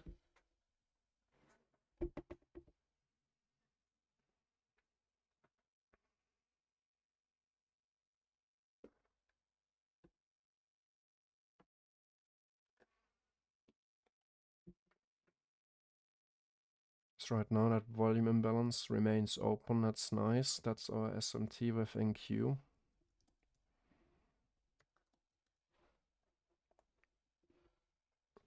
We would like ES to follow what NQ has already done, taking out the low here.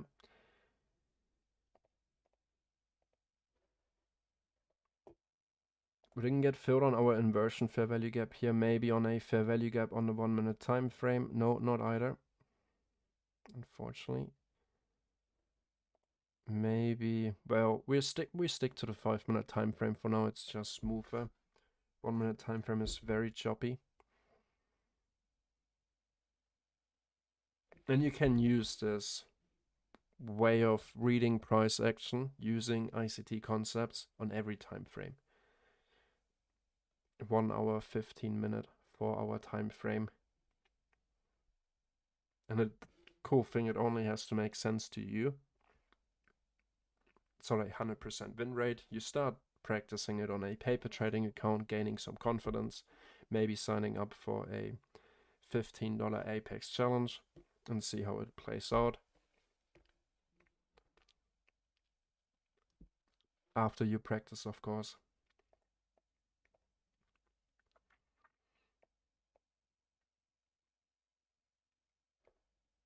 And join in for free daily New York session live streams on YouTube. Or you sign up with our Black Friday discount for 50% off. And you can also join us during the London kill zone. And you get to watch me without any delay. That's especially like really worth it if I'm trading on the 1 minute time frame during the New York kill zone, like I did on Wednesday. If you have a 1 minute delay or 2 minute delay on YouTube, yeah, you're just gonna miss out on the opportunities if you are interested in, like, yeah, kind of copying the trades that I take. At least until you learn how you do it yourself, how to do it yourself.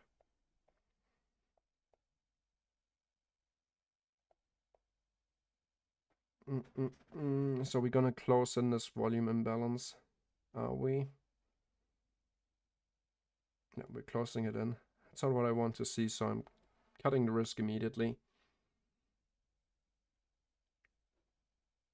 For me to stay in this trade with the aggressive volume imbalance entry, I would have liked to see it to remain open for the immediate continuation lower.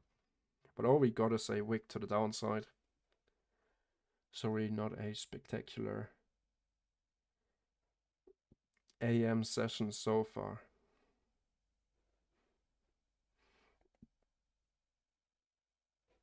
Let's take a look at NQ here. Do you have any charts that you want me to take a look at? Maybe gold, oil, the Russell 2000, pound US dollar. Feel free to suggest some charts. I'm not going to be trading my funded account anymore today. Is that on your trade day account or your 250k challenge, Agent Smith? Gold would be great. Now let's take a look at gold. So far right now, on the funded account, if we would have used this inversion fair value gap as an entry, we would have been filled here. Because right now, that's the best area where we could expect resistance if we want to continue lower.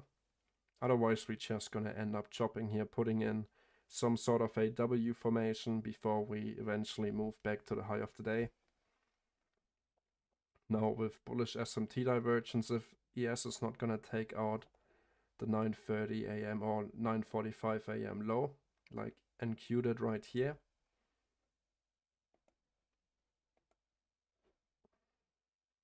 so let's take a look at gold. Open up a new window.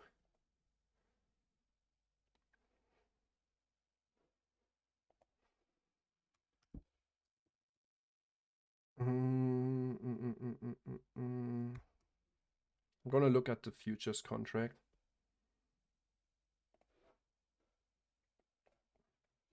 So gold on a 5-minute time frame, in my opinion right now, first thing that I see, I think it's putting in a 3-push setup.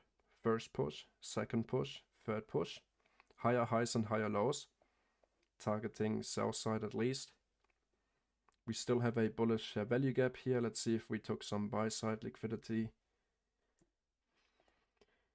15-minute, 1-hour time frame. Let's check that out. Get rid of these two drawings.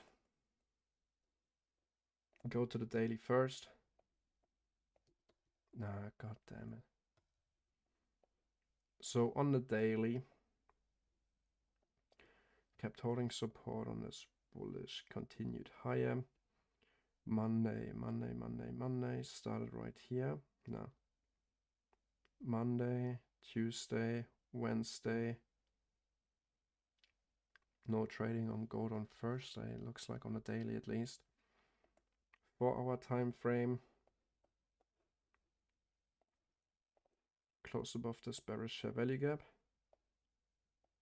Could be used as a inversion fair value gap now.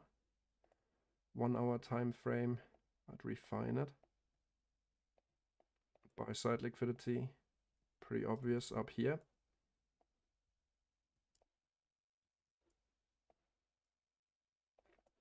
And up here, so relative equal high buy side liquidity.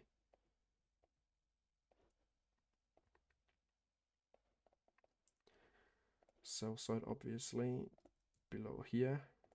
Small range. And below here. We have this 1-hour inversion fair value gap lining up with a 1-hour bullish fair value gap. Right here. We made higher highs and higher lows on all these 3 candles. Let's check out the 15-minute time frame. It's overlapping nicely as well. And the 5-minute time frame, personally I would try to look for a reason to go long once we take out these short-term lows right here. Take out the short-term low before we continue higher maybe. Overall, I would stick to the bullish bias for now at least, because we really didn't take out major buy-side liquidity. Only those 2 relative equal highs right here with this 930 or 830 push to the upside. Understanding that, yeah, we could get a market structure shift setup right here after we formed a higher high, higher low, higher high, higher low, higher high, higher low, paired with a 3-drive setup. So if we close below here, we could call it a market structure shift and enter on a bearish fair value gap short, targeting at least the 8:20 a.m. New York local time low. But understanding from where we're coming from on the higher time frame, you could also see reason why we could hold support here to deliver higher. We have that 1-hour inversion fair value gap plus bullish fair value gap, and old resistance right here potentially being turned into support.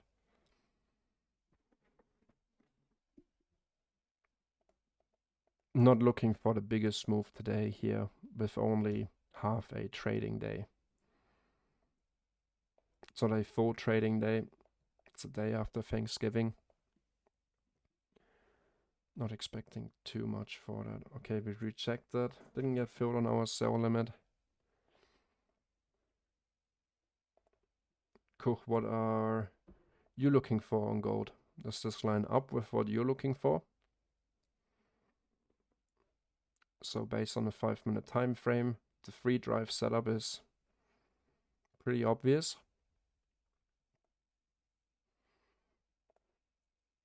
The first leg, the second leg, and the third leg. Bearish market structure shift, retracement, continuation lower. It would be scenario number 1. Or scenario number 2, we shift structure, take out short-term lows, get some traders stopped out, selling into the hands of market makers, holding support on our 1-hour bullish area, continuing to target buy side. So those 2 scenarios is I could see play out on gold today. There's always 2 options. It's hard to always say like, okay, this is a 100% short. Depends what you like more, what lines up more with your higher time frame analysis. If you just look for a quick scalp, maybe we got a market structure shift here on the 1 minute. 1 push, 2 push, 3 push. Failed. No, not really. Nothing nice on the 1 minute here. Let me take a look at CL now. Go back to ES. Just keep on consolidating here. Not nice. Oil. Let's do the same thing. Start on the 1-hour time frame here.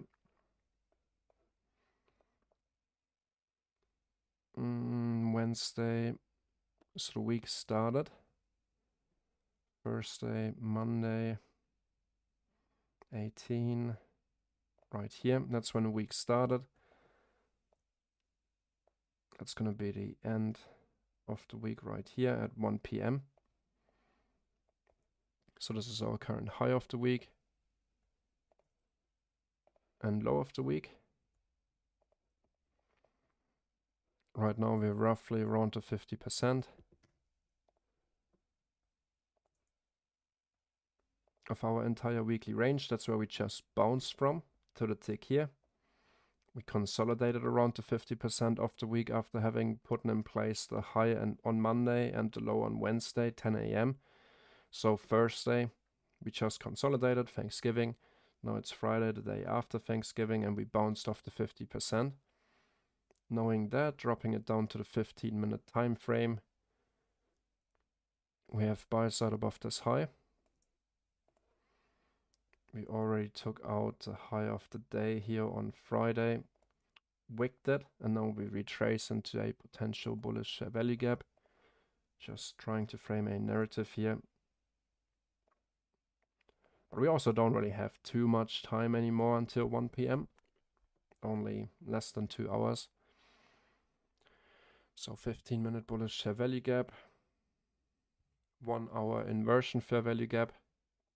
I'm not sure how well oil respects these areas. There's a reason for why I'm only trading ES. So I really like how it respects these areas. Drop it back to the 15. 1030.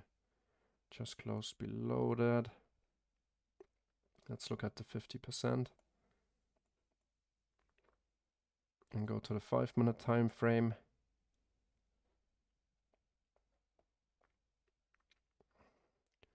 So right here we had our break-in structure on oil. We retested that highest candle, our breaker block right here, and delivered into buy side rather aggressively.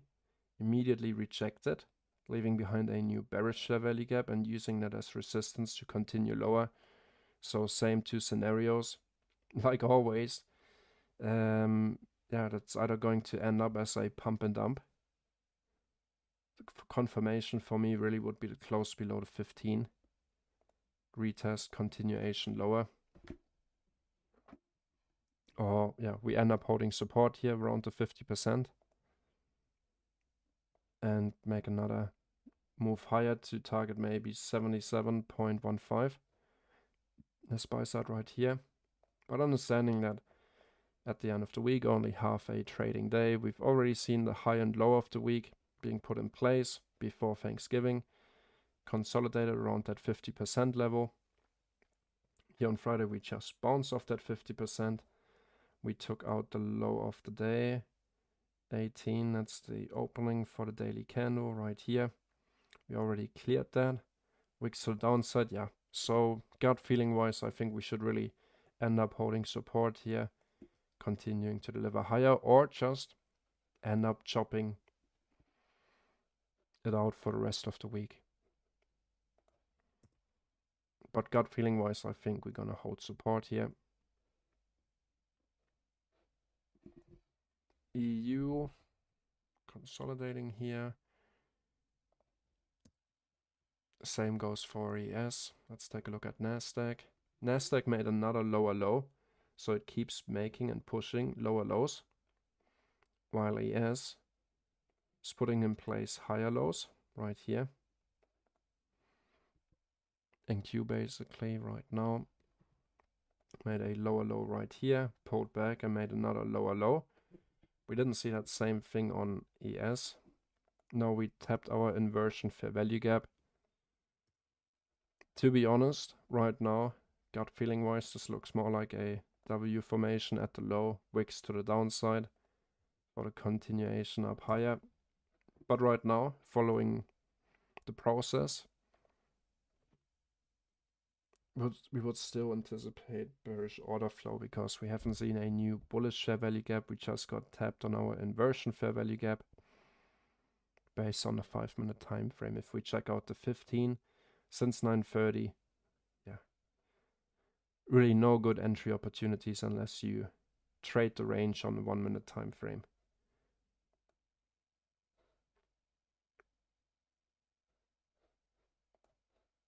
Oil is pushing nicely off our 15-minute bullish fair value gap, consequent encouragement. So the next area I would be looking at would be if we can push through our 5-minute bearish fair value gap here. If we close above that, we could really see or frame higher prices here on oil. This is our major area of resistance before we continue higher to take out the high of the day. This is our current low of the day with these 3 equal lows here. Measuring that 50% range from the low to the high. That's where we bounce from. That's nice to see. So we want to see the 50% hold here and don't really Don't really want to see a rejection of this bearish share value gap again. After taking out the low of the day, 18, right here. So we took that out, we consolidated, put in that same W formation. Low, lower high, failed to make a lower low, but we still expanded to the upside. So right now, if we remain in that bullish order flow, we expect or anticipate support for the continuation higher. Or we just end up chopping, taking out the low of the day, followed by taking out the high of the day, followed by taking out the low of the day again, like this. Put in a low and a high, chop during London, take out the high, right here. From taking out the high, we move aggressively to the low. After we take out the low, we take out the high. And after taking out the high, we end up taking out the low, just chopping around to 50%.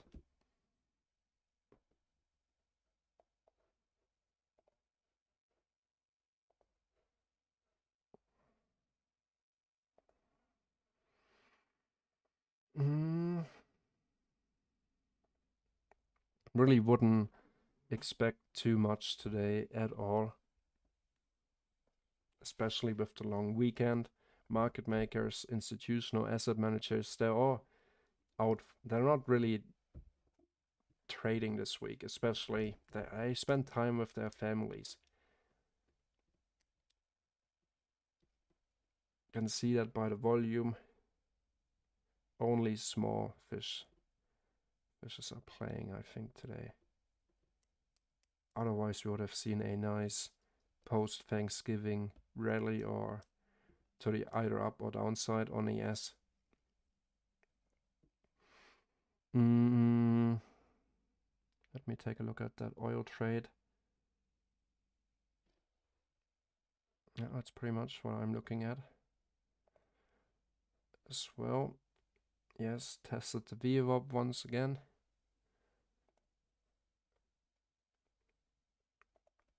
So two scenarios, we're either gonna chop around to 50% or we're gonna hold support here and push through this bearish share value gap. In that scenario, we should really see buy side being targeted one more time. And anticipating that this W formation at the low of the day, right here of that daily candle, will remain the low of the day. And we put in a higher high, higher low, higher high. And on gold, going back to gold. So on gold, we now took out our 3 drives sell side liquidity. So now question is, are we going to hold support inside our higher time frame fair value gaps? Are we going to use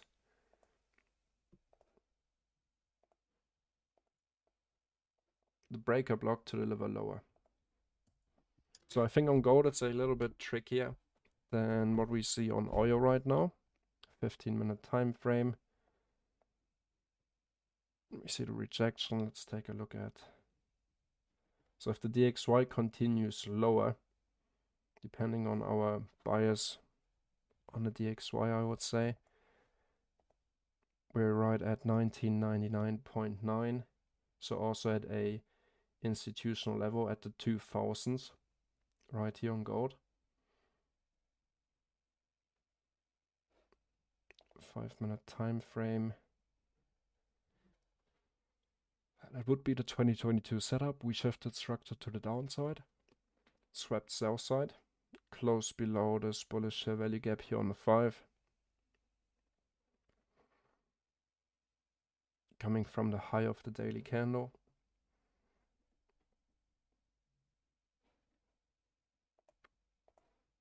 We hit the breaker block.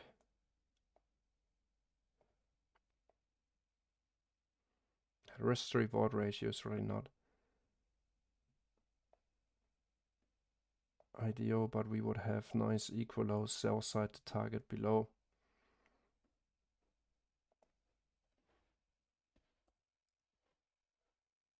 Crude oil futures.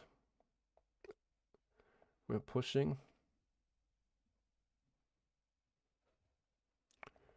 Take a look at ES.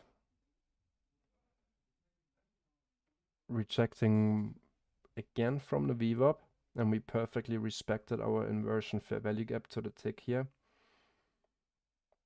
So we want to see that continuing. And Q making lower lows. It's not ideal to see that bullish SMT divergence in that case. But it's all we've got right now.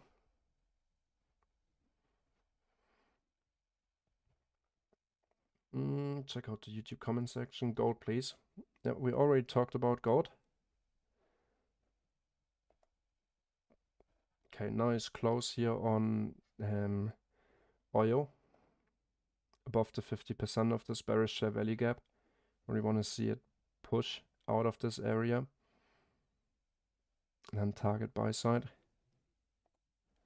Go back to gold.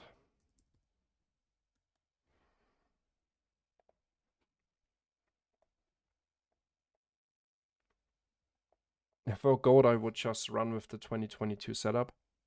Bearish market structure shift here on the 5-minute time frame. Now we have a bearish share value gap, already anticipating the short. Let me get rid of this higher time frame stuff and only focus on one time frame. Higher high, higher low, higher high, higher low, higher high. So in reality, this would be our market structure shift.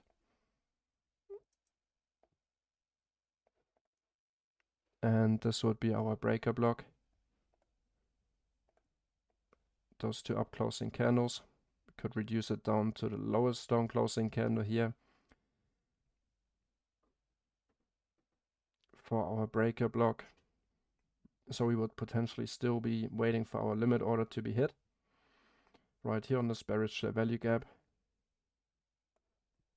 But on the higher time frame, if we move up to the 15-minute.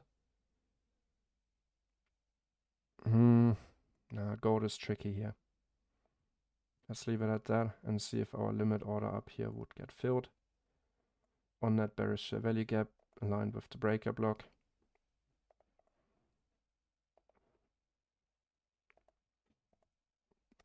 At the same time, understanding if the setup fails, we know why. Thinking like a market maker, looking at this chart. They use price as a advertising tool. So they push it up one time, retrace and make a higher high. And usually, that's why we see these free patterns or market pushing in free moves, and let it be free candles, free drives like we saw right here. First push, second push, third push. Most of the time, retail traders get in at the high, right here on this last price leg. The volume profile, so most of the a very small amount of volume has been transacted down here on this initial push to the upside. Most of the volume has been put in right here at the volume point of control above 2000. So two scenarios, these long traders are trapped and we continue lower from here to make sure we stop them out. So let's say you entered long right here, so FOMOing in basically with retail.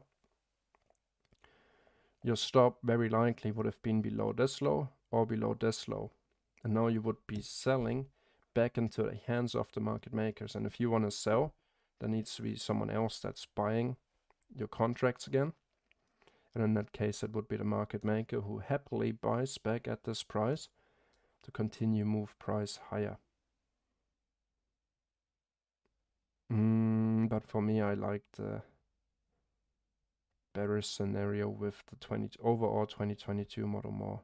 Trapped volume up high at the high of the day, targeting equal lows and sell side liquidity below. Let's take a look at oil. Let's see if we're gonna get to close above our bearish value gap here.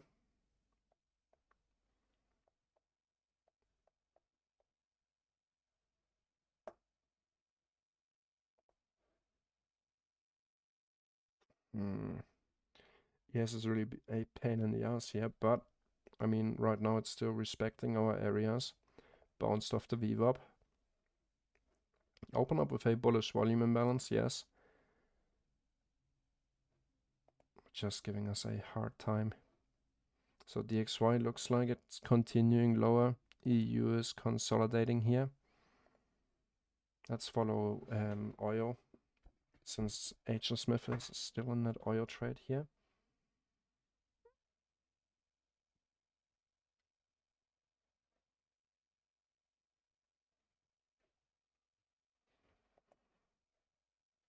Oil is looking good. Looks like we're gonna close above our 5-minute bearish.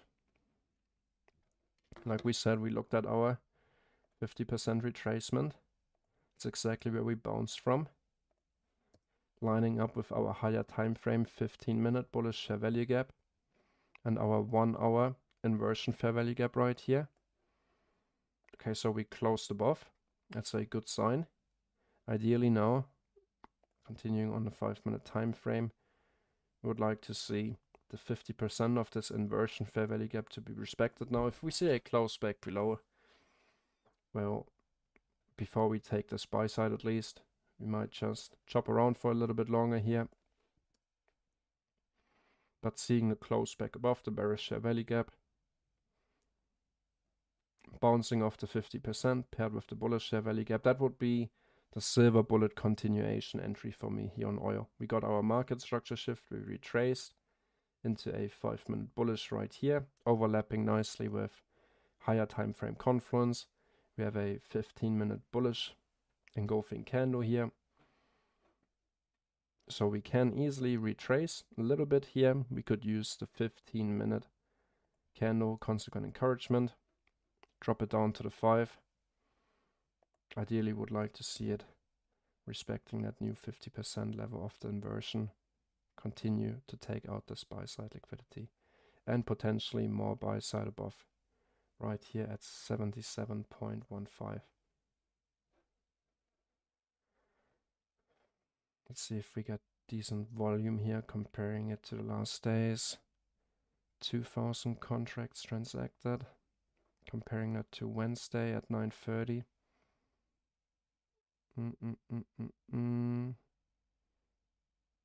Yeah, roughly lining up.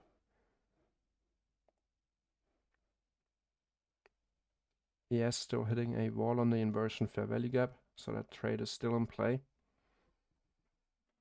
Let's take a look at the NQ chart. Oh, tough one.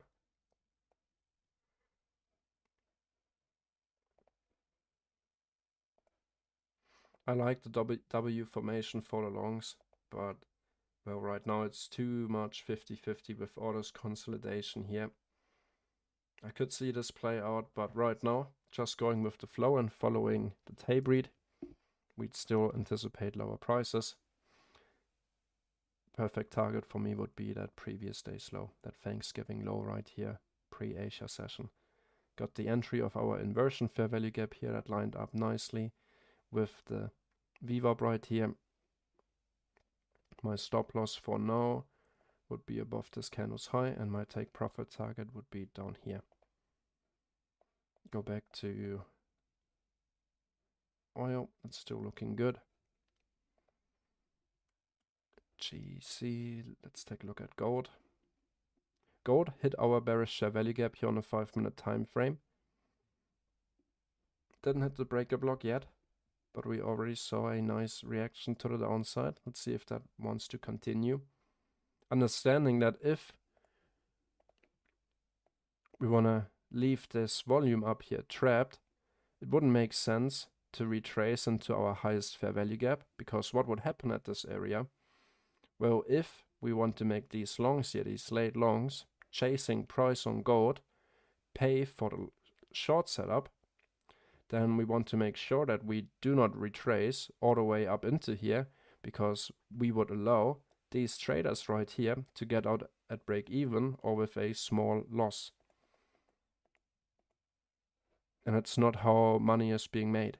Money is being made by trapping traders on one side and moving away from that, hitting their stops.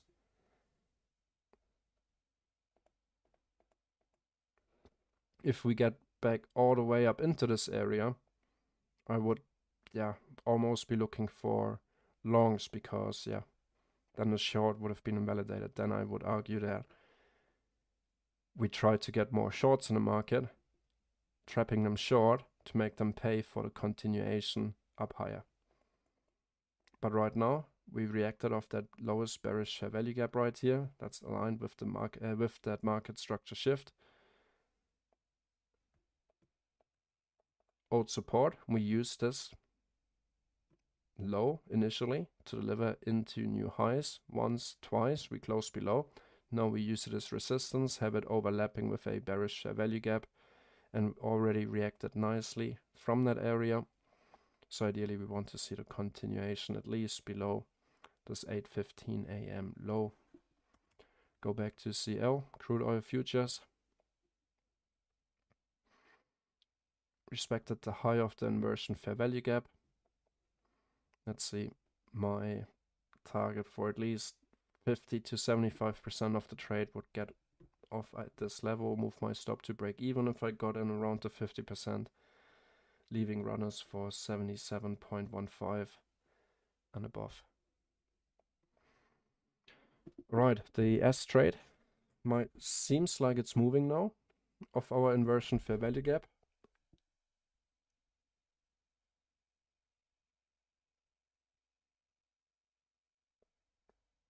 $100 in profit.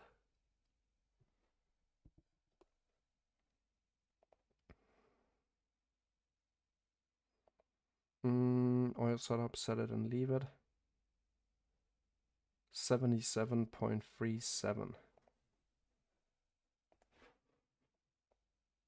37, what do we have at that area?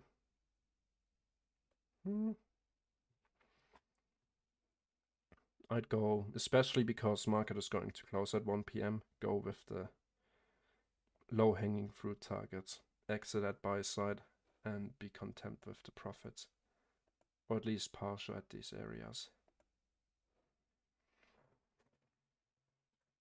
Let's see if we have any questions on YouTube. Yes, I only trade indices. So for my funded accounts, I only trade the S&P 500 futures contract right here on TradingView. I already made profits on my funded account during London with this long into the Asia session high and previous day's high. So far, the New York session really hasn't been very clean. If we stuck to the 5-minute time frame, we took a short right here of this bearish fair value gap into the low of the day with 2 contracts. One of those contracts got stopped out at break even. And yeah, from here, we tried to long this of this bullish fair value gap to continue back into the high of the day, just going with the flow, seek and destroy. But we closed back below. So at this point in time, I closed the long position, waiting to get filled on the short right here, using the inversion fair value gap now. We took out the low of the day again. Our target would be the previous day's low here. If I would have entered with 2 contracts, I would have taken a partial right here, moving my stop back to break even. I'm trailing my stop here now, back above this high, if in case we keep on chopping. But for today, really not ideal price action. You can watch on my YouTube channel. I've been streaming for the past 15 days during London and New York. Yeah, and check out these recaps. But when you trade fair value gap, how you determine where you're going to put your stop loss? I mean, how do you know where the price is going to stop and move up or down? ICT uses forex.com chart for gold instead of futures. Which one do you think is better? That's up to you. I know that ICT is you, and we take out the low and immediately get rejected. That job is unreal today.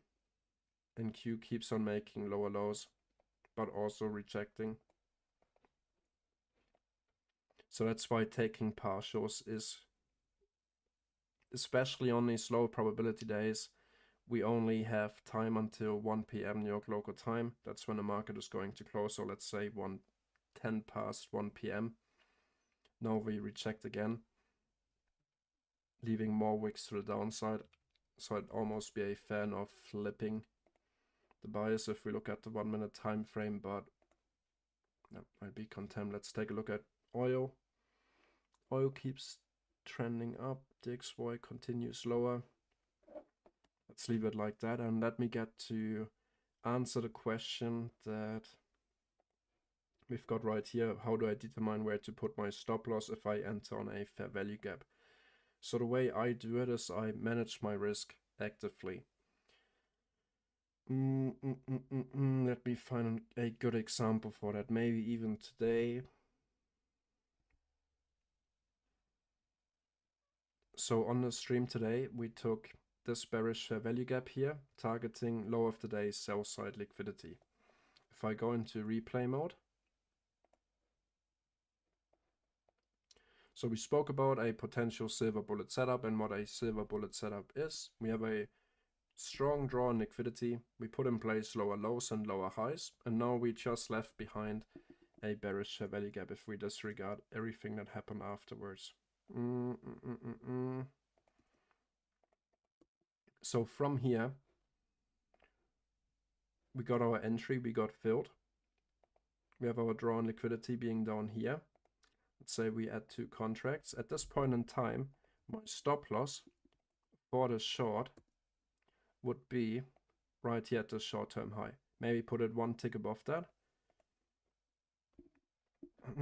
So this is the worst case scenario, and then I start to manage my risk actively. If this is my entry fair value gap, if I would see a close above this fair value gap, I would already cancel the order right here.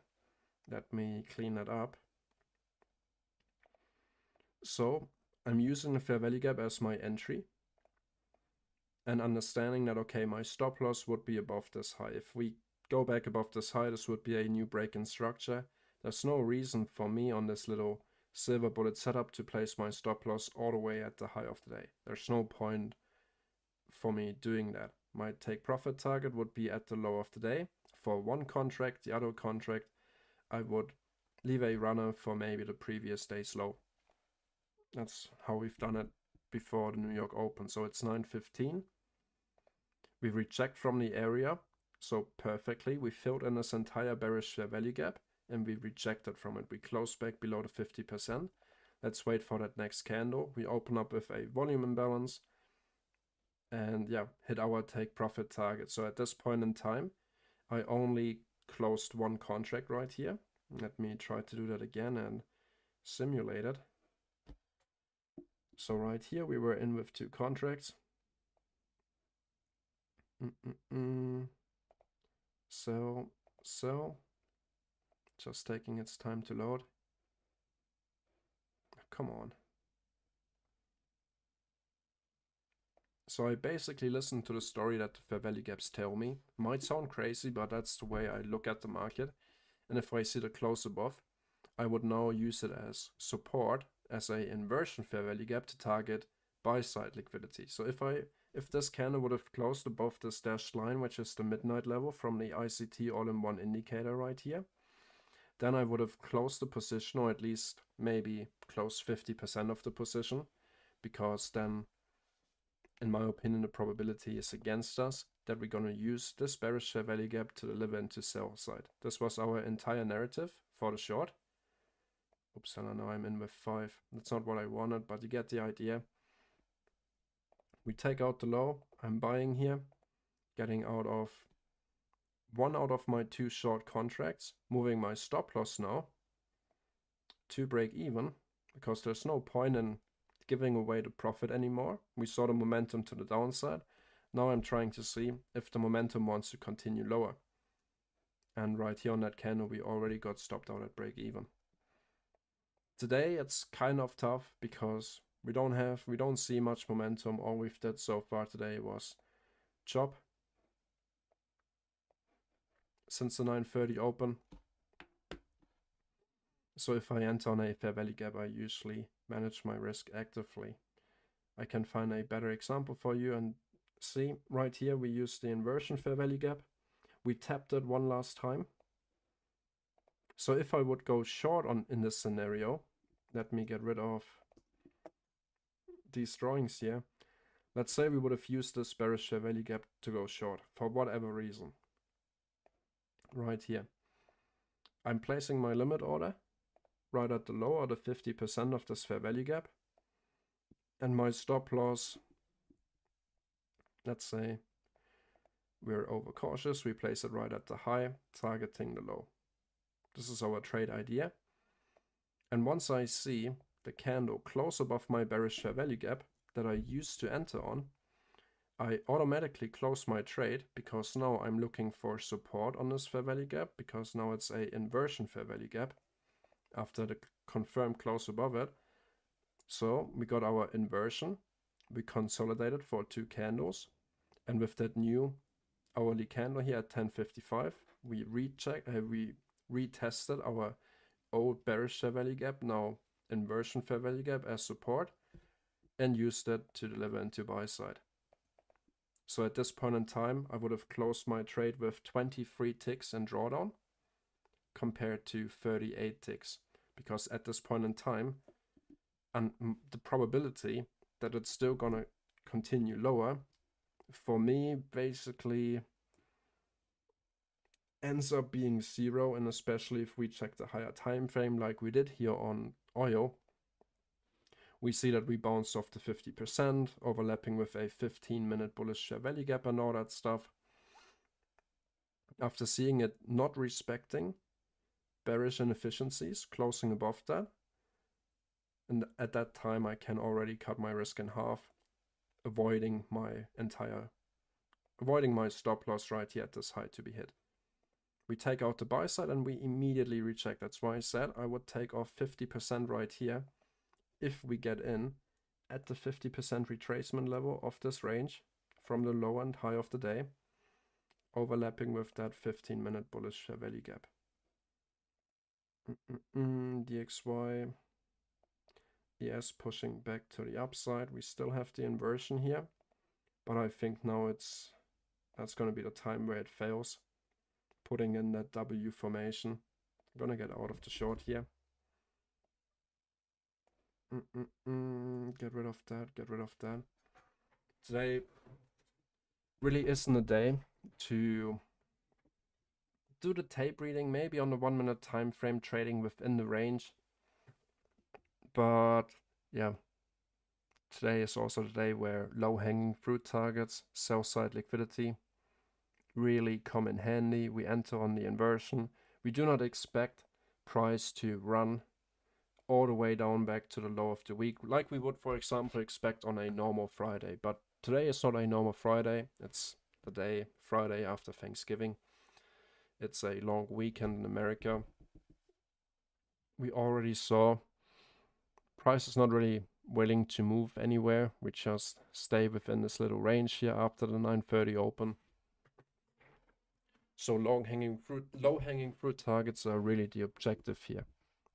Targeting sell side and nothing more. For quick scalps in and out, that's really the go-to for today, at least for me.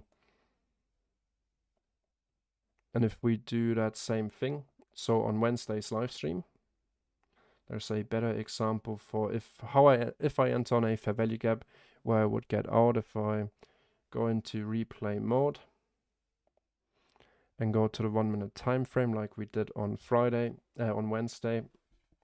Right up here we saw 9:30 open up and deliver into buy side liquidity. Up here we got our market structure shift, bearish to the downside. We had our SMT divergence within Q, and Q didn't make a higher high here. We leave behind a bearish fair value gap.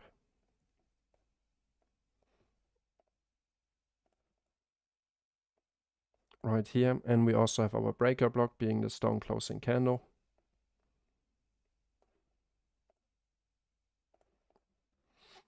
So right here on Wednesday, I had my limit order placed right at the 50% of this bearish fair value gap. It tapped my entry, but it didn't fill me, so I unfortunately missed that opportunity for the short. It was tough. Usually I always enter at the low of the fair value gap, but in this scenario, you really have to be quick. You don't have lots of time to switch your bias. Because at this point in time, you still think, we might hold support on the bullish fair value gaps here. We've been bullish. And that's what I want you to think. Yeah, because switching your bias after seeing it running up here, especially on that 1 minute time frame, is one of the hardest things that we have to conquer as traders, especially if we trade the 1 minute time frame, the lower time frames. We also had a inversion fair value gap here, an old bullish fair value gap that we used as support to deliver into a high right here. So we had enough confluence that we're going to reject here. We hit the breaker block, we hit the bearish fair value gap, we hit the inversion fair value gap and continue to sell off. So my entry was placed right here. Unfortunately, didn't get filled. If I would have placed it at the low of the fair value gap, my stop loss would have been right here at this high, or maybe this high. I think I would have played, let me remember, where did I place it? I think I placed it at the high, just to make sure I'm not getting stopped out with a wick, and I'm using this as a safety stop loss. So only if I get a wick above this, or a candle going back above the high of the day, then I'm actually getting stopped out, and I'm fine with that. I took the risk, but it didn't play out. That's what we do as traders. But if I would have seen this candle, or one of those candles right here, close above the bearish fair value gap, I would already take off 50% of my risk, because at this point in time, I would not expect price to continue lower. I would expect price to hold support on the inversion now to deliver into buy side liquidity. So I avoid taking a full stop out. And then later on, after not getting filled on this short setup, I saw the regular trading hours opening gap getting filled, or the 50% of the regular trading hours opening gap getting filled right here. Also using the ICT all-in-one indicator, we took out the low, we shifted structure. So this was a bullish market structure shift. I used this inversion fair value gap right here and the 50% level of that inversion fair value gap, color is correct, and the 50% level. I had a bullish fair value gap lining up with that and a unfilled volume imbalance. So I placed my limit order right here on the 50% of this inversion fair value gap, targeting buy side liquidity above here. Got in right here. You can watch that on Wednesday's live stream recording, targeting 5 points. My stop loss was placed down here because I really wanted to see the 50% being respected paired with this bullish fair value gap. I gave it a little bit more room to breathe to also cover this bullish fair value gap and the breaker block. But yeah, really you could have also placed your stop loss down here. Wouldn't have been the best risk to reward ratio. That's why I didn't do it. I wanted to see this area to be respected. And that's basically how I place my stop loss, to avoid getting stopped out. Sometimes I use very small stops, but that only works if you really are in tune with order flow right now and you follow price action as it's being printed basically. So if I would have seen the close below the 50%, I would have already closed this entire trade, because then what I anticipated already confirmed me, price already showed me that it doesn't want to print price the way I anticipated to be printed, and I can take off some risk. This week wasn't the easiest week to trade, gotta admit. So let's say after taking the sell side right here on a 1 minute time frame and rejecting, leaving behind a bullish fair value gap right here, getting in on this at the 50%, or let's say even at the high, my stop loss would have been down here. And only if I see the close below, my trade idea would be invalidated. My take profit target would be the high, or simply a 2-to-1. And as long as I see this fair value gap being respected, my stop loss stays below this low. If we make a new higher high, I start to trail my stop loss below the new short-term low. But if I would have seen the close below that, I would have already taken off 50% of my risk, or sometimes even 100%, because then the scenario that I anticipated and decided to take the risk on obviously didn't play out. I hope that made sense. That's just the way how I manage my risk. DXY, EU still going sideways. Oil, that's why we said take partials. Let's go to the 5-minute time frame. We're back inside our inversion fair value gap. Middle line. Let's see if we hold support around that 50% level. If we fail to hold that, I really would look forward to for price to hit sell side. Low hanging fruit objectives. Let's go back to our gold chart and see how our short setup is playing out. GC1 gold futures. Our short setup is playing out nicely. We formed a lower low. We entered on this bearish fair value gap, placing our stop loss right at the high of the day. If we would have seen it negating this bearish fair value gap, we could already start to take off some risk, because that's what we anticipate, and that's the way I manage my risk. We see the market structure shift. I enter on the breaker block paired with the bearish fair value gap, and I want to see price continue lower from here. I'm not a fan of it retracing to that highest fair value gap, giving all these long positions a opportunity to get out at break even. That's not what I'm anticipating, and if I'm not seeing what I'm anticipating, why would I stay in the trade? That's at least how I manage my risk, and how that's the solution that I found, how I can keep my losses small and my winners big.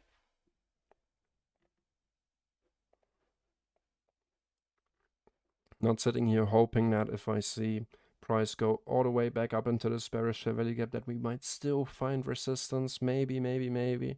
Okay, I'm making my stop loss bigger. Maybe I'm still right and we just take this buy side. That's not what I'm here for. I'm managing my risk actively. Some people also, if they use this bearish fair value gap as an entry, place their stop up here. I don't like that. I've tried it, but I just saw too often that I got a wick stopping me out, and my overall idea is still playing out based on the concept that wicks do the damage and bodies tell the story.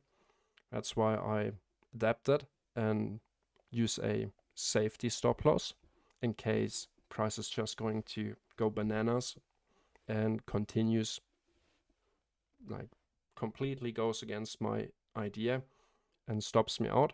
So I want to make sure I get stopped out at a reasonable price where I base my entire risk calculation on. Otherwise, yeah, I scale out of the trade or exit the trade completely if it doesn't go in my favor or the way I anticipated it to play out. CL, go back to crude oil. Kept respecting that 50%, so that's still in play. The inversion fair value gap here. But yeah, we already rejected from our buy side target that we lined out. So looking at our most recent higher high, higher low, we already closed below the 50% of that range.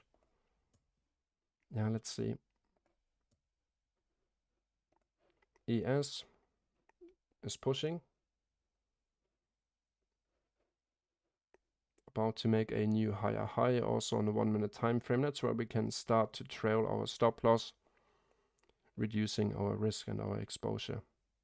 But today is really not the best day to trade in this season, in my opinion. The market is going to close at 10 minutes after 1 p.m. New York local time. Not too much time left. It's already 11, so we only have 2 hours left. There's barely any momentum or volume in here. Well, there is volume. You can see 3,965 contracts, but I think that's more retail traders trying to get in on a position.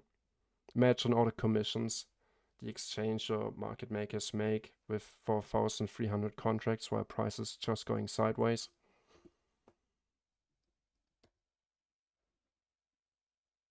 So yeah, not the easiest trading week this week, but definitely a profitable one for me. All the trades that I took, I've shared on the live stream. 100 account is up. Oil is playing around. Let's see if we have some more questions. Yes, that would also be my gut feeling, day trader. Yes, going higher. Based on the fib extension.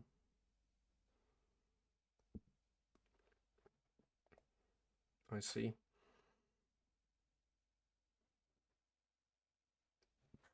Yeah, like I said, I'm gut feeling wise, definitely. I mean, all these wicks to the downside, W formation. Let's take a look at NQ. Go to the 5-minute time frame. Yeah, NQ is also just struggling here. Maybe a end of day push to the upside. But right now it's really not worth the risk engaging on any of that. London had a nice clean move. We took out sell side liquidity based on taking out these equal lows right here, seeing the push back inside of the range. I shared the opportunity here on Discord, inside the tape reading chat, looking for potential longs, shared my orders right here,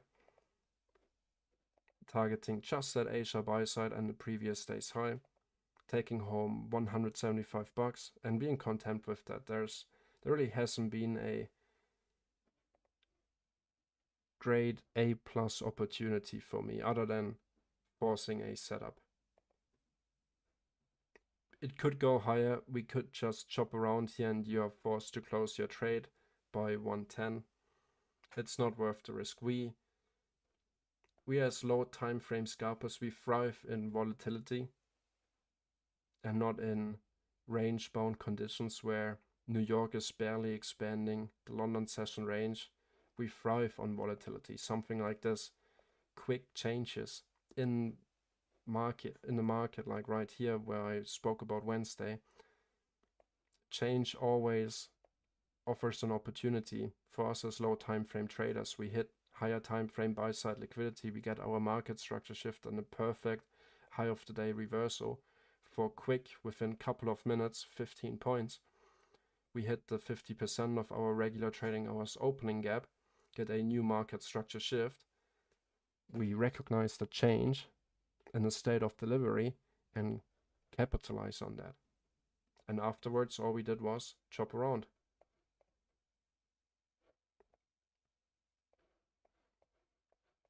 Volatility offers opportunity, and right now we just don't see that volatility. We're still getting held up by the VWAP right here. I know ICT is not using a VWAP, but, well, I will never get rid of the VWAP. That's why I have it included in my ICT all-in-one indicator. You can't deny it's not being respected. It's a good confluence, and I think the more confluences you have, the easier you will have it as a trader. Every institution, every like SMB Capital, all they work with is the VWAP.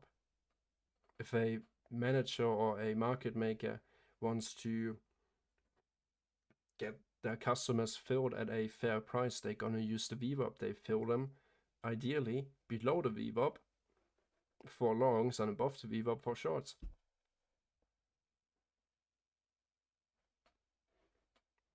So ditching the VWAP out of my analysis is a no-go. I already received a comment saying, lol, ICT is not using a VWAP. Why do you include a VWAP inside the ICT all-in-one indicator?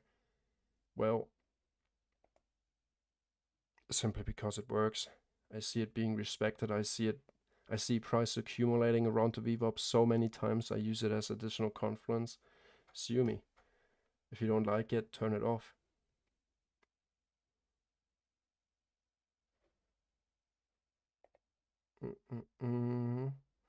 Let's see if we have any comments on YouTube.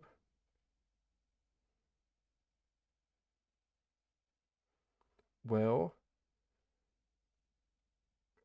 I teach how to pass a challenge. Yes. I mean, you see me stream live passing challenges and trading on my funded account, but that doesn't mean that you inevitably will also pass a challenge. It's not as simple as copying someone else. I think very likely you've already been in other courses or mentorships where profitable traders streamed their executions. Maybe most of them don't share it live on the screen like I do right here on my streams, but well, I just teach the way I look at price action using fair value gaps and ICT concepts to frame my bias and execute based on that bias, how I manage my risk actively and how I manage to keep my losing trades small and my winning trades bigger than my losing trades. And how I navigate the markets on a daily basis, how I avoid certain low probability conditions. So for the New York session today, I came in being ready to execute if I see a A+ opportunity, knowing that I'm already in profit for the day with the London session with a very easy scalp into buy side liquidity. But I'm not forced to take a trade. That's very important. Not every day, especially after Thanksgiving and a day after Thanksgiving on a long weekend, offers that opportunity. I mean, just look at today. There's really nothing here. I mean, yes, it could play out that we get the W formation at the low and continue higher, but I'm not here to sit around and wait for 5 hours. Okay, we don't even have 5 hours available today anymore. The market is going to close at 1:10 p.m. New York local time, so I'm not here to get chopped around and played with. I'm here to get in and out quickly using order flow and ICT concepts to frame my bias, and that's what I teach. I can't promise or guarantee you that you're going to pass a challenge, but I can guarantee that you're going to learn something that you likely haven't learned yet if you have been trading ICT concepts. And you also see me lose, me execute my positions, managing the risk live. And I think that's the valuable part. And even if you just learn 1 or 2 things after signing up, that's already worth it. That's how I managed to learn all these things. Like, I've also been through courses and mentorships, but it's not like that one mentorship ended up being the holy grail for me. I picked a few things from this and that course and put it all together, making my own or creating my own trading style. And that's really what it comes down to.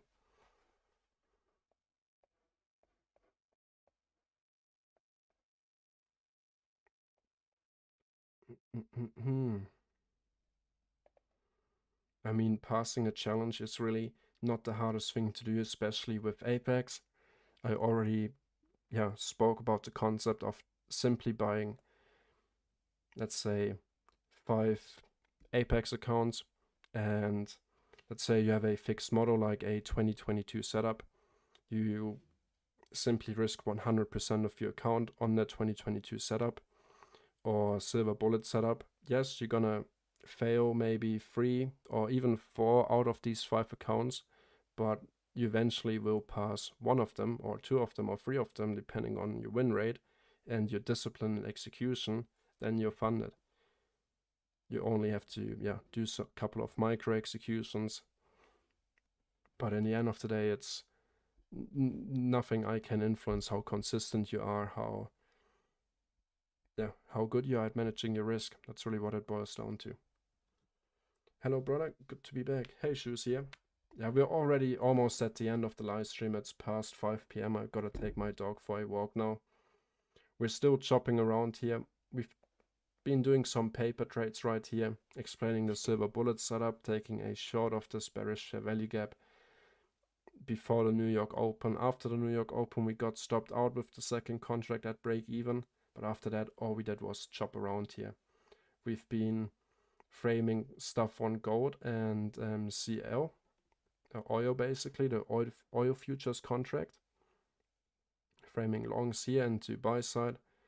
Now getting chopped around. Let's take a look at our gold chart.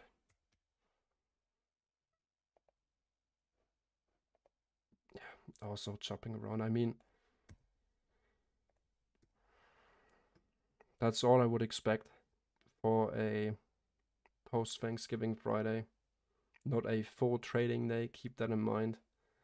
We had a nice opportunity during London. We capitalized on that. Because we wanted and just turn the damn thing off, right? Yeah, definitely. Easiest thing to do to avoid losing. Turn off your computer and do something else you enjoy. It's goddamn Friday, and in America it's a long weekend, so yeah, go out with your friends, do stuff you enjoy. There's really nothing on the charts today that we have to engage on. Volatility and momentum is the environment in the market that we thrive on, that we can actually make money on, not this never-ending chop. Yeah.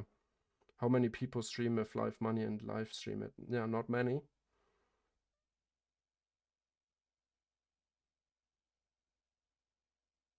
Yeah, Topstep has a stream, and there are some other streamers that actually trade their funded accounts live, but not all of them share their executions.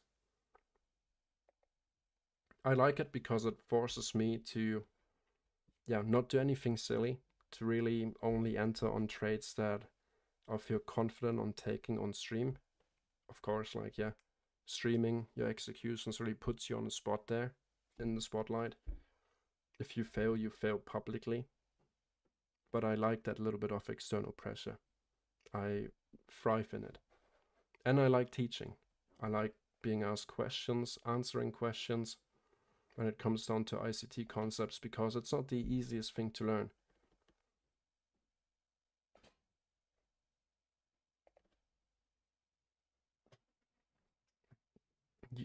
You need some guidance on the way. So, Sadra, back to your question, which is better, futures or forex.com? In my opinion, if you ask me, I'd say futures, because it's a centralized, regulated exchange. For gold, that would be the COMEX. It's hard to manipulate any of that. If you do that with Forex, yeah, Forex.com is a reputable broker, but brokers play around with you, especially CFD prop firms. That whole MFF fiasco that happened. They were not the only ones doing that. They have the ability to manipulate spreads at certain times. They know where all of their customers have their stops and how many of their customers are close to get liquidated.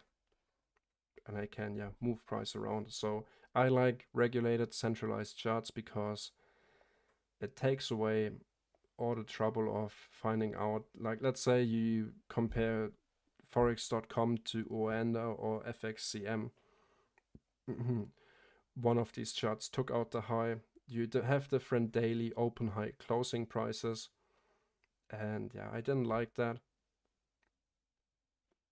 I simply want something regulated where I look at one chart, I have one price. I know that if I trade futures, gold is currently sitting at the $2,000 mark. If I would go over to Oanda or forex.com, I would have different prices depending on which broker I'm using. I didn't like that at all, so I decided to trade futures, something more regulated than the CFD market industry.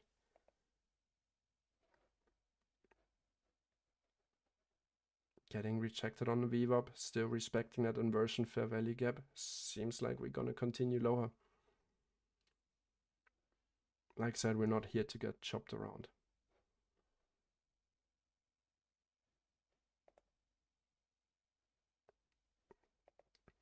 So let's see if we have any more questions. Otherwise, I'm gonna end the stream here.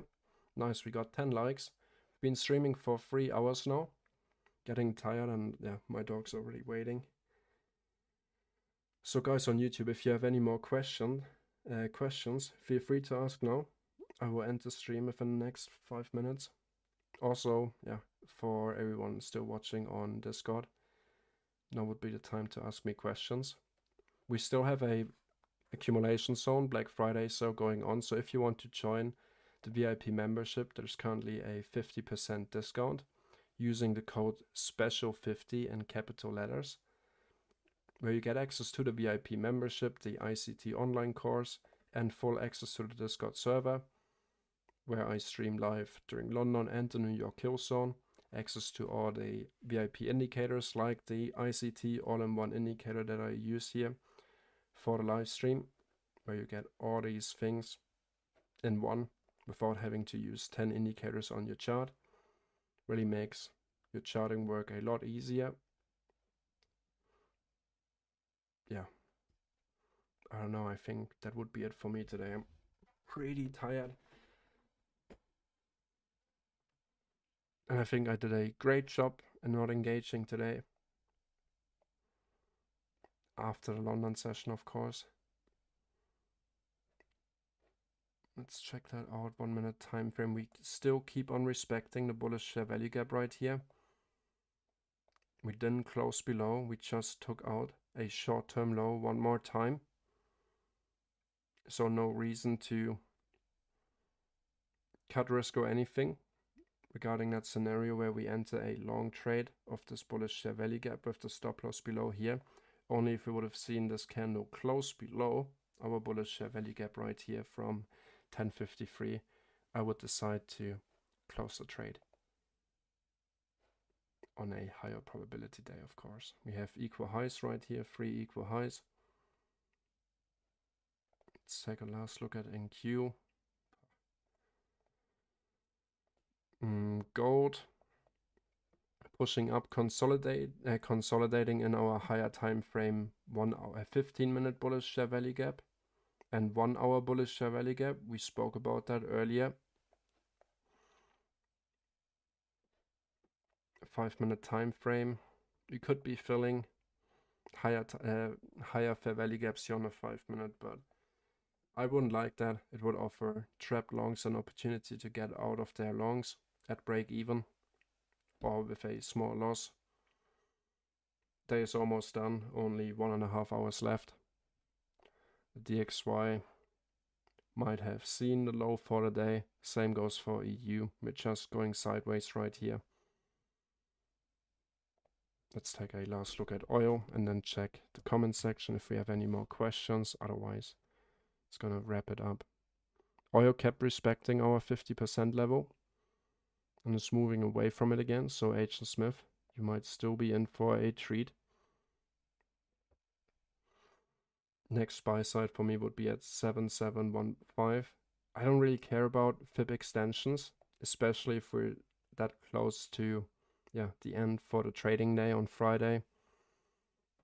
I would simply target liquidity, this buy side liquidity and this buy side liquidity right here. Unless we get a end of day rally here on oil. Yeah, just make sure to get paid for the time you've spent in front of the charts today.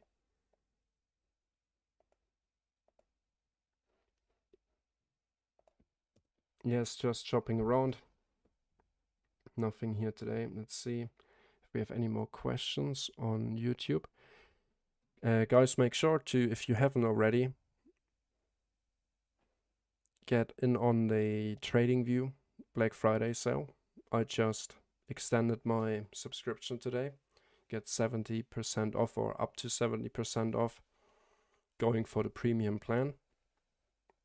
You only have 15 hours left, so make sure to not forget it. Just a friendly reminder here. That's the best discount you're gonna get all year round with TradingView. Apex Trader Funding still has their 90% discount if you decide to try out futures and trading on TradingView. You go to Apex Trader Funding and you only end up paying $15 for a 50k challenge. But make sure that you do not select the rhythmic option. You want to select the trader weight option, because then you can log in with your trader weight account right here on your TradingView chart. You click on trader weight, you log into your Apex account, and right here we are on my Apex Live Funded account, at least one of them, and you can execute right here on TradingView. Check your executions, That's our London session trade that we took this morning from the midnight level into the previous day's high. No executions afterwards. And I like being able to do my analysis on one chart and execute on that same chart as well with the same data. Back in the days where I traded with my Forex funds, I was also funded with my Forex funds, but you always had the issue of doing your analysis on TradingView and then you jump over on MT5 and your fair value gaps and all that stuff look kind of different. You had spread to deal with, and with futures you don't really have spread. Even today, only one tick spread, and usually there's no spread at all. You get filled to the tick with your stop loss and take profit. It's pretty cool. Have a centralized chart to work with. So Apex Trader Funding is, in my opinion, the best future funding firm to get started with, because you don't really have to spend too much money on getting used to trading on TradingView with their 90% discount. There's a link for the description if you want to support the YouTube channel as well. And FTMO, in case you trade CFDs, has a 20% discount going on. They usually never have discounts, so I would make sure to, in case you trade CFDs, grab that offer, the 20% discount here with FTMO. Let's see if we have any last minute questions. Doesn't look like it. TC, no worries, you guys are very welcome. Let's check out Discord. No, also no more new questions. So guys, that's gonna be the end for this week. Enjoy the long weekend. Well, it's not so long anymore, and we will be back on Monday. CL rejecting here. ES pushing, still holding that 1 minute bullish value gap we spoke about, but not very clean price action. Tough. I mean, look at the 5 minute here with all the wicks to the downside.